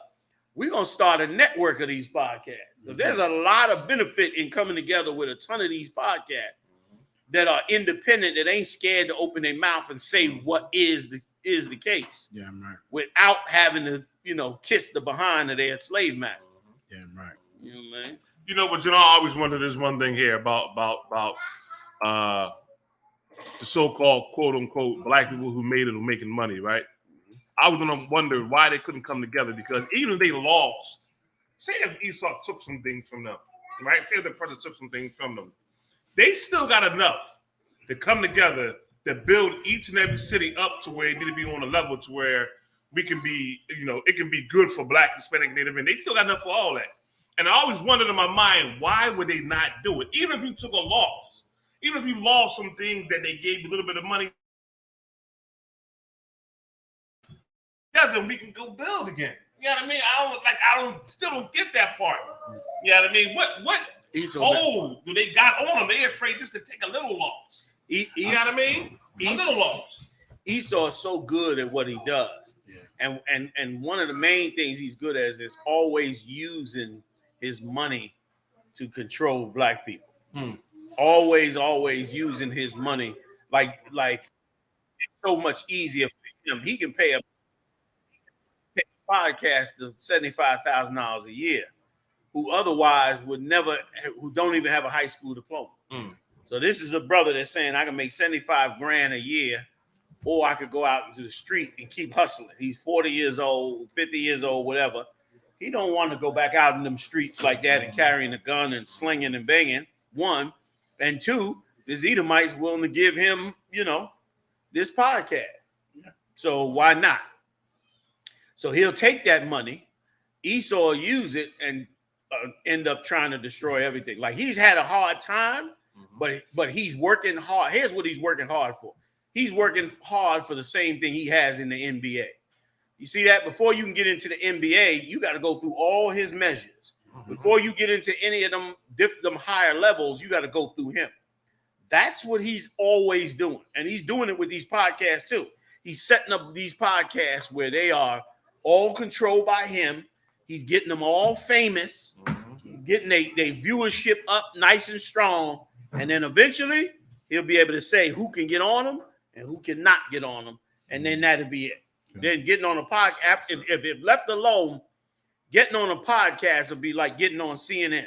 Yeah. You know what I mean? It'll be TV in a minute. It'll be TV in a minute. It'll be, you can't get on here unless you really famous or for some good reason. And if he decide, nah, don't put them on, or don't put him on, or don't put her on, for whatever reason, and it ain't just us. It's tons of Black people that they will not put on any of these different shows simply because if they put them on one of these shows, these people will reveal different things that they do in the dark, like their prison systems, the different systems that they utilize to get rich off of us.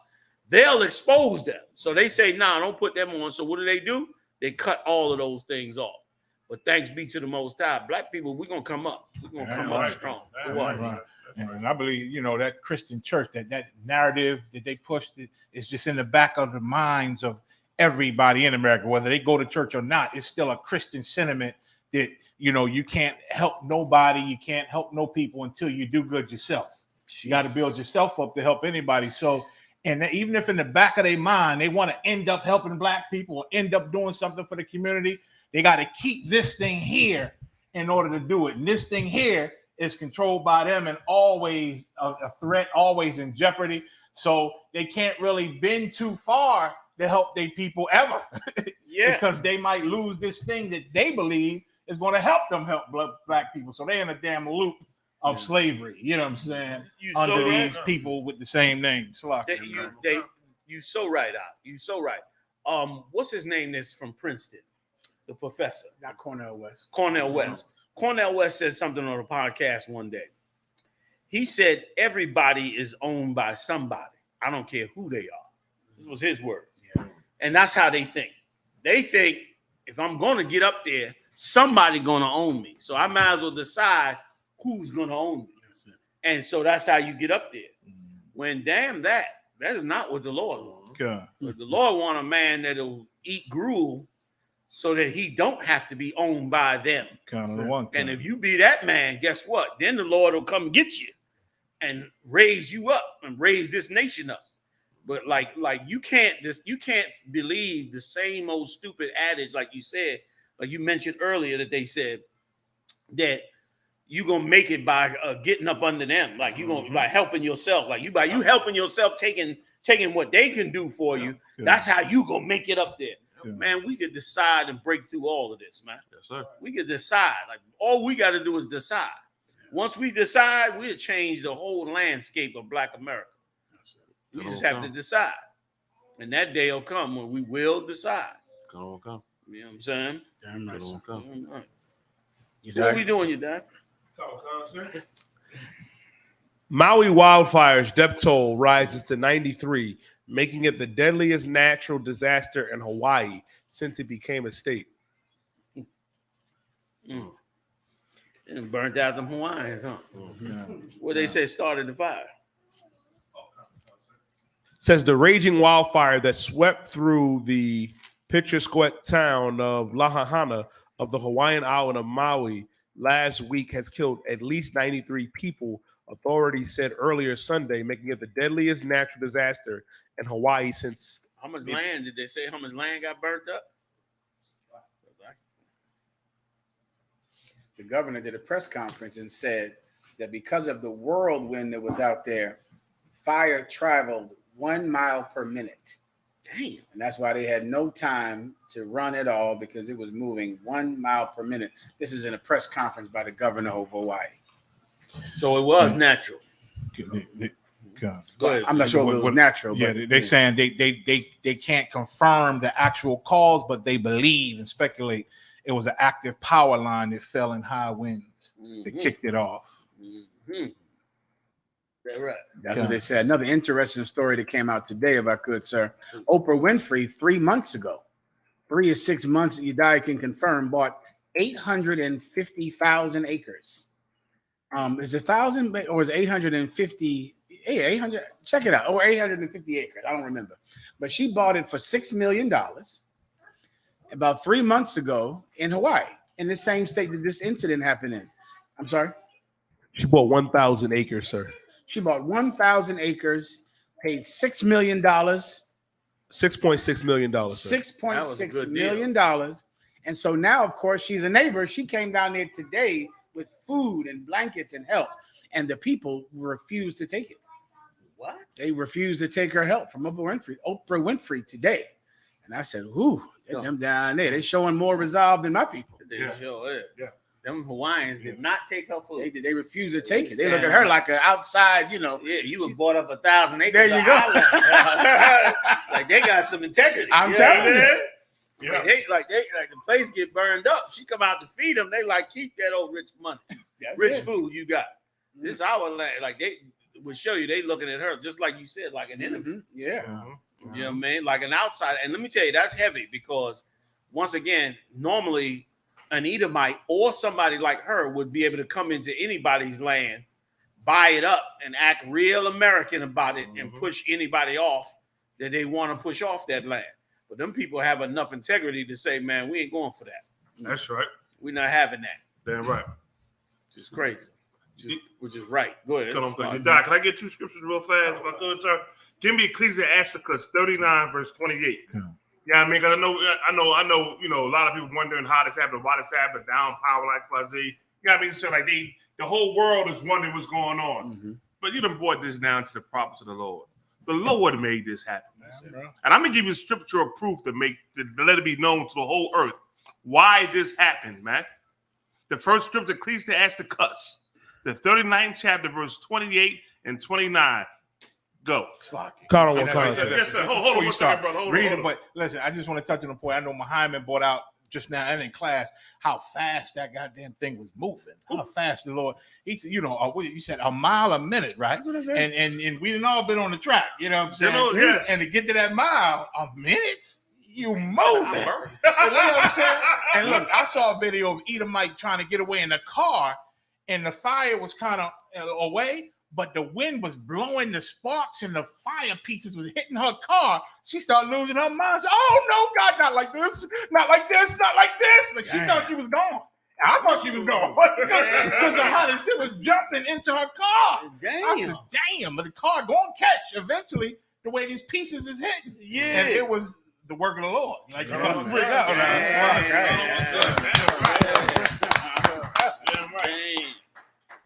Biblical prophecy TikTok. Damn right. Daggone right. And listen, don't ever question why these things happen. The Lord made these things happen. And we're going to prove it today. You understand? Read, brother. Sir.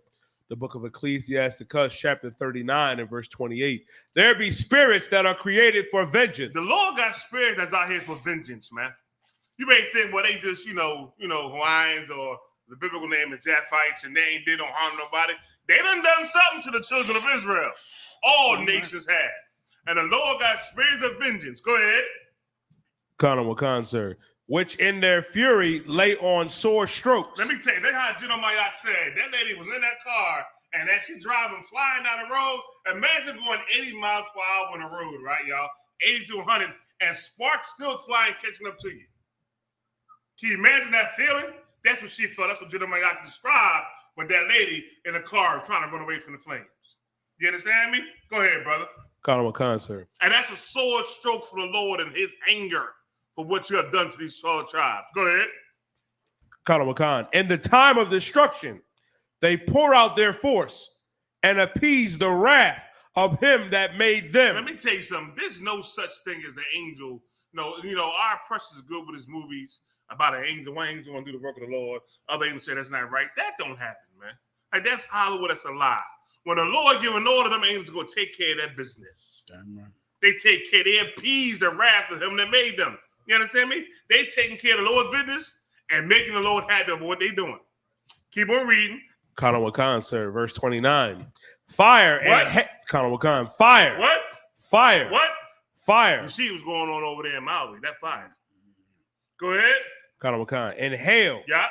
And famine. Right. And death. Go ahead. All these were created for vengeance. For what, brother? For vengeance. If you ever wonder why these things happen, the Lord is bringing vengeance of what you have done on this earth, man. When these things go on, it's vengeance from the Most High from what you have done to the 12 tribes of the nation of Israel. I'm talking about black people, Hispanic people, Native Indian people. They are God's chosen people, man. Living in North, South, Central America, the Caribbean islands, the rest scattered throughout the earth. They are God's chosen people. They're the 12. They're the Hebrew Israelites according to the Bible. Vengeance for them. You understand me? Vengeance for them. Give me Isaiah 30 and 30, last scripture, brother. Vengeance for them. You understand? If you don't want the Lord to have vengeance on you, you better repent for what you've done to us. And don't do it no more. That's the land? That's the land, sir. Good night. That's the land, Joe. And Haas, if I could, just to make it more clear who's getting punished, it's about as many Hawaiians there as it is Gadites in Wyoming. Yes. That's white people live there. Yes. This is all white people, all the governor, the mayors, everybody in the business. You when you watch the news, you would think it's, Kentucky. Yeah. Yeah. You gonna see some white man with a flower necklace around his neck calling himself an Hawaiian. Yeah. And that's that. They took over there, especially around the time of World War II. They had them bases over there even before then. Because that's what Japan attacked, which brought America into World War II. That's Wyoming or Florida. Right. That's all. That woman in that car getting burnt up. She ain't had no accident. No. She's not like this. Not like this. No. Go ahead. You died? Oh, I was going to say, sir, what's so heavy about what you're saying is that even that's nice with like the fires. Hawaii, like Japan and like other places, are surrounded by a ring of fire. It's a lot of volcanoes in Hawaii, a lot, and they ain't even start to erupt yet. This is just, the Lord just bringing natural wildfires. Like, it can get real dark over there, sir. Go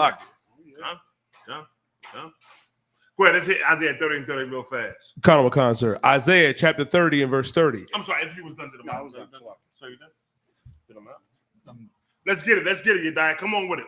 Isaiah 30 and 30, brother. Kind of one concert. The book of Isaiah chapter 30 and verse 30. Mm-hmm. And the Lord shall cause his glorious voice to be heard. You're hearing the Lord's voice right now, man. He uses angels, but that's the voice of the Lord. You understand me? Go ahead. Kind of a con. And it said glorious. Go ahead. Kind of a concert. And shall show the lightning down on his arm. The lightning down on his arm. The lightning was that fire come down there to start that mass casualty right there. That's what it was. Go ahead. Con with the indignation of his anger. The indignation, meaning the hatred of his anger, meaning he was pissed off. So now here comes some instructions from the Lord for what you have done to his people, man. Y'all keep thinking that you can do whatever you want to Black, Hispanic, Native Indian. There was a so-called oppressive preacher who made a comment to his people, say, yeah, but leave Black people alone. And they are God's chosen people, but you won't listen. You won't listen. And the Lord is going to continue to show his anger upon you. Like, we ain't got to do what the Arabs do or what the Hamites do. We ain't got to go, Allah, I go blow something up. We ain't got to run up in your house with machetes at nighttime. We don't have to do those things. You know what we got to do? Change our life. What Black people got to do? Stop eating pork, shrimp, crab, lobster. Stop being whoremongers. Stop being adulterers and adulteresses. Start loving our people again as brothers and sisters. That's all we got to do, man. Come back to who the Lord said for it to be, and you're going to see more of this going on right here. You understand me? Continue reading, brother. Khan. And with the flame of a devouring fire. That is right there on that screen, brother. See that screen right there? That's the flame of a devouring fire. Keep it right there, Mariah. That's it right there, brother. Pause it. That's the flame of devouring fire that comes from the Lord. That's a lot of territory. Yes, sir. It's a lot. No, yes, sir. It is, sir. It is. His indignation, man, for what you have done to us. Oh, there's a price to pay for trying to victimize us. There's a price to pay, and it comes from the almighty power on high. He made these things happen. That's why I gave you the scripture in Ecclesiastes, because they got angels doing this here. If you ever question why these things happen, the Lord's angels are doing it, man. To appease the wrath of the Most High. Here's his indignation. Make that screen big, bro. I'm gonna keep that screen big. You gotta keep it on me. Keep it on the screen. Keep it on. Make that. Yeah, that's what I want to see. Let all of them see that's watching this show. That's the Lord's anger. Like, it looked like the whole island. Yeah.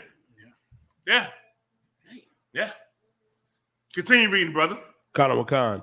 With scattering and tempests and hailstones. There you go. And listen, let me tell you something. Them stones is them sparks of fire that Jeremiah was saying the lady was seeing. Like, she driving and those sparks flying to the car, flying ahead of her. She in that car having a fit. She in the car losing her mind. Oh my Lord! No, not like this here. Yeah, like that there. And that's like I was gonna say, and that's hell. You driving and that fire and stuff coming down off that mountain. You don't know if you're getting out of there. You ain't you are right in the car for the moment. Yes. But the question is the road gonna be blocked where you're not gonna be able to get up out the fire zone? That's why she said not like this. Like right. she knows she about to go. Yes. That shit was like a movie. That was like that movie The Matrix when the cat pulled the shit out of the girl, the trader, and she said, not like this. Oh, not like this. He snatched the shit out and killed the bro. Yeah. You know what I mean? Yeah. Go ahead. Big Island volcano being watched daily amid increased activity. Where? Honolulu. Brother, if that volcano erupts, they got several military bases on Honolulu. Yes, they do. Yes, they do. It is the biggest tourist attraction in all of Hawaii. Yes, it is. Yes, it is. Yes, like, it you is. can't, like, Oprah thought she could get 1,000 acres out there somewhere where you would never find her at. The Lord sent the fire on that. No, you coming right back to Chicago to the scene of the crime. I bet you she said, fire up the jet. I'm telling you. Fire up the jet. Like, you cannot escape the Most High. You can't. There's nothing you can do. The Lord, he created all of this. This whole world belongs to the Lord. That's right. And judgment will take place in this earth, and you can't get away with it. Like the scripture said, every knee will bow, every tongue shall confess. That's right. But the Most High is the power. You know what I'm saying? Like that's what's happening here. Like she got 1,000 acres in the middle of something, and that ain't even the main island, right? That was like a remote island. On a remote island, 1,000 acres. I mean, you supposed to be in paradise. 1,000 acres. I ain't got to see you. You got to drive miles before you come see me. That's right. 1,000 acres. Yeah. You know what I'm saying? Before you get up to where I'm at. And instead, you know, the Lord come and get you. God knows what she was gonna do up on that 1,000 acres. Probably build another school. Yeah, man. Another one of them little heathen schools. To do God knows what. You know what I'm saying? The school, sir, that failed. Like the school she built in that land called Africa failed. This one here was gonna fail. Like you don't see what the Lord is doing. You trying to go out there and save everybody out there except for your own kind. It's failing. It's failing. You got to see the signs of what the Lord is doing. Like our people, man, like y'all, the Lord, when he say he blinded y'all blind. Y'all really blind, man. You understand? Any more of that scripture, brother, was that on Isaiah 30 and 30? That was it? All right, Most High in Christ. That's it, sir.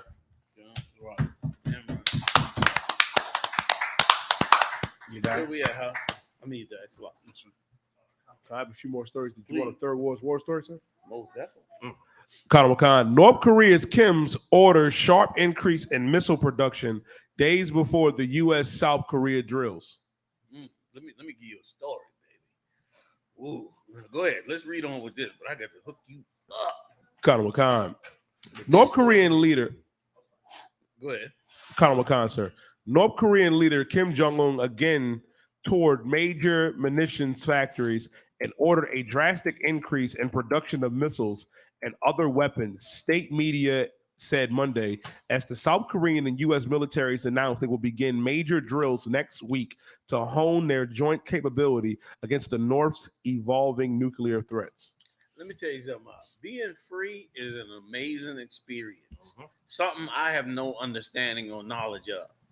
Because this man is sitting on a military weapon in his own country with a ton of weapons and threatening to use those weapons against the most powerful empire on the face of this earth. I mean, he may end up losing everything, but boy, that moment, you see his leg up, that's his leg. Make that picture big. You see his leg sitting up on there, like he feels his balls right now.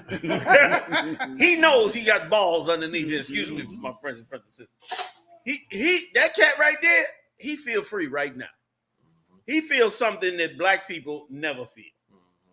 Latinos never feel. You know what he feels? He feels that the responsibility of his people are in his hands, and he's going to do whatever it takes to preserve their ability. Now, he's going to lose. They all going to lose in the end because they're going to all be destroyed in nuclear war. But the freedom that he feels right now in his own carnal mind is a freedom we don't understand. You know what I mean? That's a hell of a situation you got going on there. Let me add something else, too. It's spilling into the United States. The San Francisco federal building staff were told to work from home because the crime in San Francisco has gotten so bad. It's looking like they're going to destroy the whole state of damn California, man. The way they're going at it. And not only that, if I can add one more to you, I'm going to let you keep on going with your story, though. But I just want to add one other thing. And did y'all hear about the Israelis breaking the blockade in the Ukraine for the wheat? The Israelis broke through the blockade by Russia, went into Ukraine, and gathered up wheat on their ships and pulled them out. Russia. This is Russia. This is the Israelis. Israelis broke through the Russian blockade. Oh, I got you. And broke into Ukraine to get the wheat. got the wheat, and came the hell on back out. Do you think? And what's you bring down the significance of that, sir? The fact that the so-called Israelis are involved is amazing. That they have entered into the war with the Israelis and the Russians and the whole. They bringing themselves into the Third World War. And also too, they said they got no extraction plan for the Ethiopians with Jewish roots.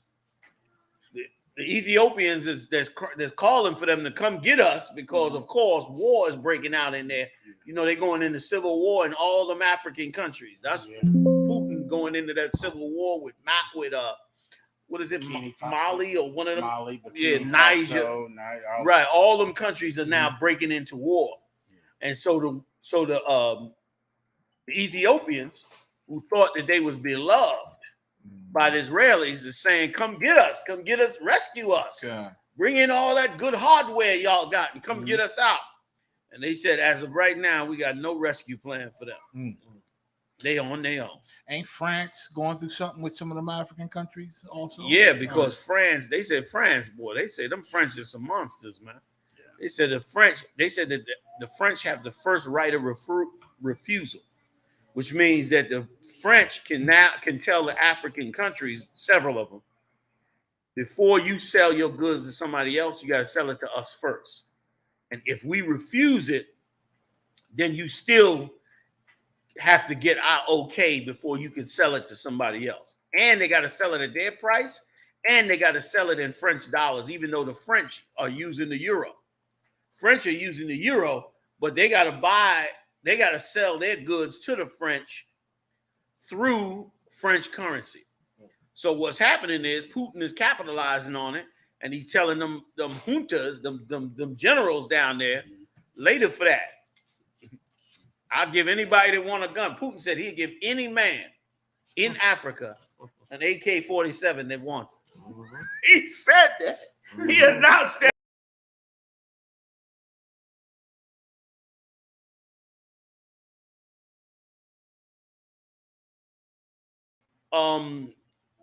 On top of that, it's getting so juicy over there because on top of that, they are in a economic crisis because those resources that's used to make all them computers and make all those weapons, that cobalt and all of that, it's right in that belt. Yeah. And so now if Russia gets control of it, they're gonna start cutting off all the Western countries who were getting rich off of all of that cobalt and making all the latest weapons and technology. So it's getting real, real hectic over there. It's like I don't have a full report. I didn't have everything. But it's starting to look real good. Okay.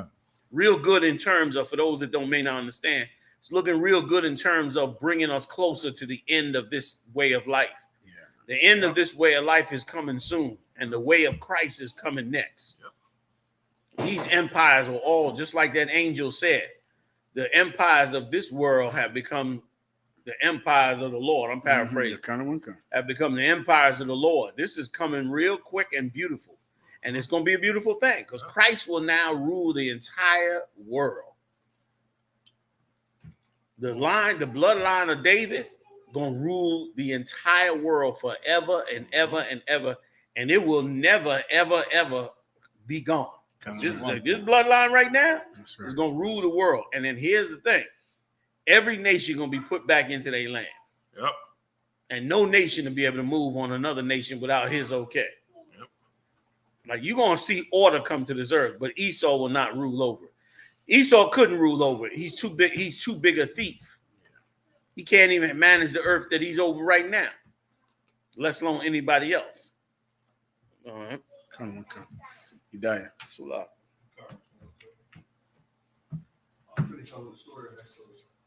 Was you done with this house? Yes, sir. Let's keep going. Next story. Kanawha Khan, sir. Kanawha Khan.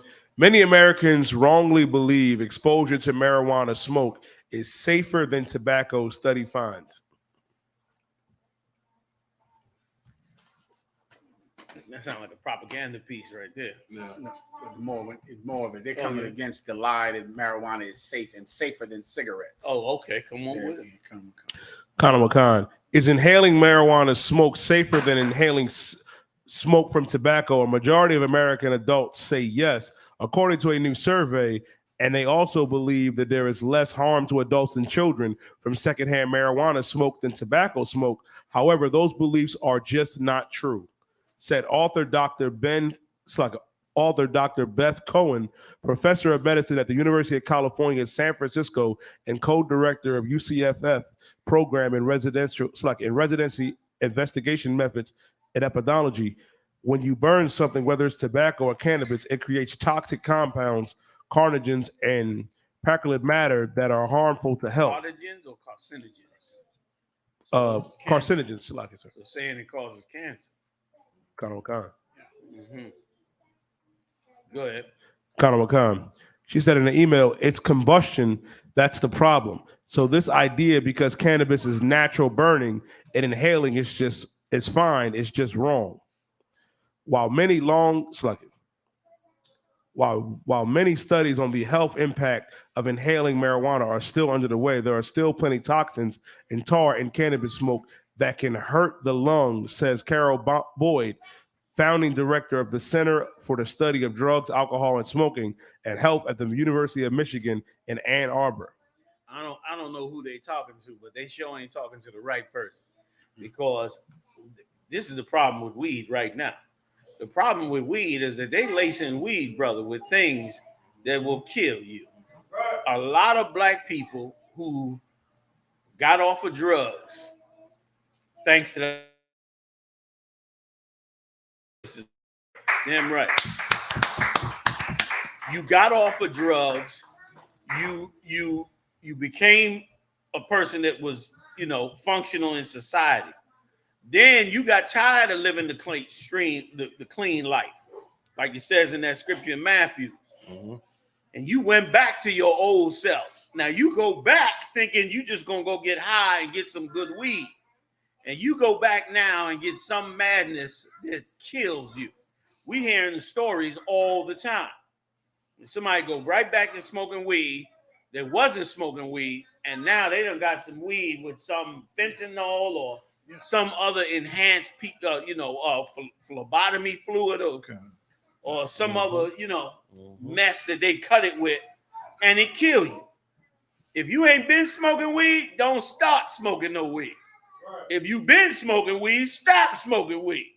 Because the weed you smoking is not the weed you was smoking 15 years ago or 10 years ago. And your body ain't in the condition it was in back then either. So that's what's really killing black people. Of course, weed always been a problem, but it's really a problem now because of what's in it. Drug dealers trying to make their drugs more powerful so they can get more sales. Mm-hmm. They done become like marketing. They done become like the GMOs and the packaged food. You know what I mean? They trying marketing skills. Mm-hmm. So they cutting it with other things so they can stretch it out more and add something to it, and then and it's gotten so bad that all it takes is one shot and you could end up dead. Yeah, I mean they're not chemistry experts. Exactly. You know what I'm saying? They're an experiment. Exactly. You know what I mean? And that's heavy you say that, because a lot of those experiments are the reason people end up dead, because they go and try some experiment and do it. And here's another thing that you don't know. It's almost always the other nations doing it. Yep. Like, it ain't like before where black people would go get the weed from the Dominicans and then they would distribute it, or however they used to do it. Nowadays, you got all kind of heathens, man. Arabs and so-called Jews, all of them are running around selling drugs. And they cutting these drugs with all kinds of stuff because the dwindling market, they trying to win in the dwindling market. Yeah. And as they trying to win in this dwindling market, they competing against each other, and people are dying. We done had a couple of people that we knew that was simple as hell that didn't listen to us and ran out there, thought they could go back to the world and enjoy the world and start getting high again, and went back there and tapped into some of that stuff and was dead before the sun came up the next morning. Yeah. Don't be a fool. And I never understood this either. I mean, coming up, I never understood how you allowed somebody else to make you, to basically run a warlock move on you. Because that's what it is. Yeah. You know what I mean? Weed is witchcraft. It's warlock work. Meaning it's putting together a potion to get you addicted to that potion so they can control you with that potion. That's called witchcraft. That's real witchcraft. Witchcraft ain't hocus pocus, ain't Harry Potter. Hocus pocus, toil and trouble. You know what I'm saying? With some broad with a cauldron. Real witchcraft is that pot on the stove with the fentanyl in it and whatever else they cooking up, the baking soda. Yeah. That's real witchcraft. And Little Wayne said it in a rap. You about to say that? He said, "I'll be sitting in my kitchen with my witches." I forget how the words go, but he said, "I'm in the kitchen with my witches." See that? Making the drug. Exactly. Like that. Like that's the real witchcraft. The real witchcraft is that shit that, excuse my friends, that stuff that came up in the vial, them different things that came up that in the black community. Yeah. Crystal meth. Yes, sir. All of crack, crystal meth, the syrup. Those are the real witchcrafts, because those are the ones that make a slave out of you, make a zombie out of you, make you now go serve this witch and have to keep coming back to this witch. You, in essence, make this witch rich because of his potion. Yep. And now he get to use that potion to control your whole life and make you give him everything that you have, which is crazy, man. Like the Most High breathed breath inside you and gave you life. Why would you let another man use a potion to control you and to take away that life, or use your life to further his life in some evil shit that he's doing? Why would you even do that? Why would you even do that? And then glorify him later, make a rap star out of him. Yep. You know what I'm saying? Or whatever it is that they decide to do. Like you getting played horrible. I could never get high. I could never ever get high. I couldn't understand it. I couldn't understand how somebody gonna control you. Now he own you now. This is you. Yep. More all the witchcraft that he bring forth, you now gotta deal with. Yep. Which is crazy, man. Free yourself, black people. Let's get back to who we are. Hey, listen, pay your tithes, man. Support the truth. I.S.U.P.K.com. Support the truth. We up here every Monday night doing it live in this podcast. Big shout out to all the camps, man, holding it down. Hey, big shout out to Captain Zariak out there, man, and all the brothers in Alabama, man, got it on, went down there to the riverfront, got it on and spoke hardcore and dropped the knowledge, man. Y'all brothers did an amazing job, came together in short notice. It was beautiful. I see y'all. I got the heavy hitters with me tonight. A lot of y'all from coming on through. You understand? Big shout out to Moran and his whole team. We see y'all next time, fam, live on the U.P.K, y'all. Shalom. I'm out of here. All right, TikTok. Commanding General YAHANNA will be doing the opening of the Feast of Tabernacles in King James Castle. Finally, the truth about King James, a black man who helped to preserve and safeguard the Bible. Live September 29th, 2023. Commanding General YAHANNA live at King James Castle in Scotland. Come on down and support the I.S.U.P.K. UK. Lift the glass, come and join the brotherhood and drink with the ancient as we celebrate and keep the Feast of Tabernacles for our King Yahawashi in King James Castle, bringing his crew of heavy hitters. Commanding General YAHANNA will put 12 chill General Muhammad scripture breakdown class up against anyone, against any biblical scholar, untested, unchallenged, I.S.U.P.K, undefeated. Leviticus chapter 23, the Feast of Tabernacles in a black man's castle, hosted in Scotland, the United Kingdom, UK. Commanding General YAHANNA will be doing the opening of the Feast of Tabernacles in King James Castle, Thursday, September 28th, Scripture Breakdown class. Friday, September 29th, there will be a King James Castle tour, also a Johnny Walker Distillery tour. And Friday night, the opening of the Feast of Tabernacles. Saturday, September 30th, we will have camp on the streets of England.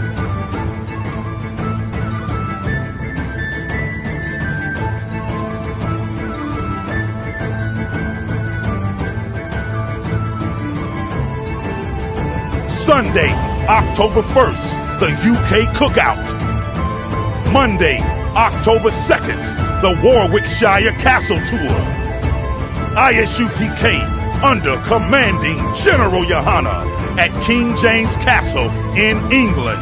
This is an absolutely monumental, historical event. Wam Yasha'Allah. Want us to stop. But man, don't we deserve a shot? Don't we deserve a shot to be the Lord's people? Israel, let's do it!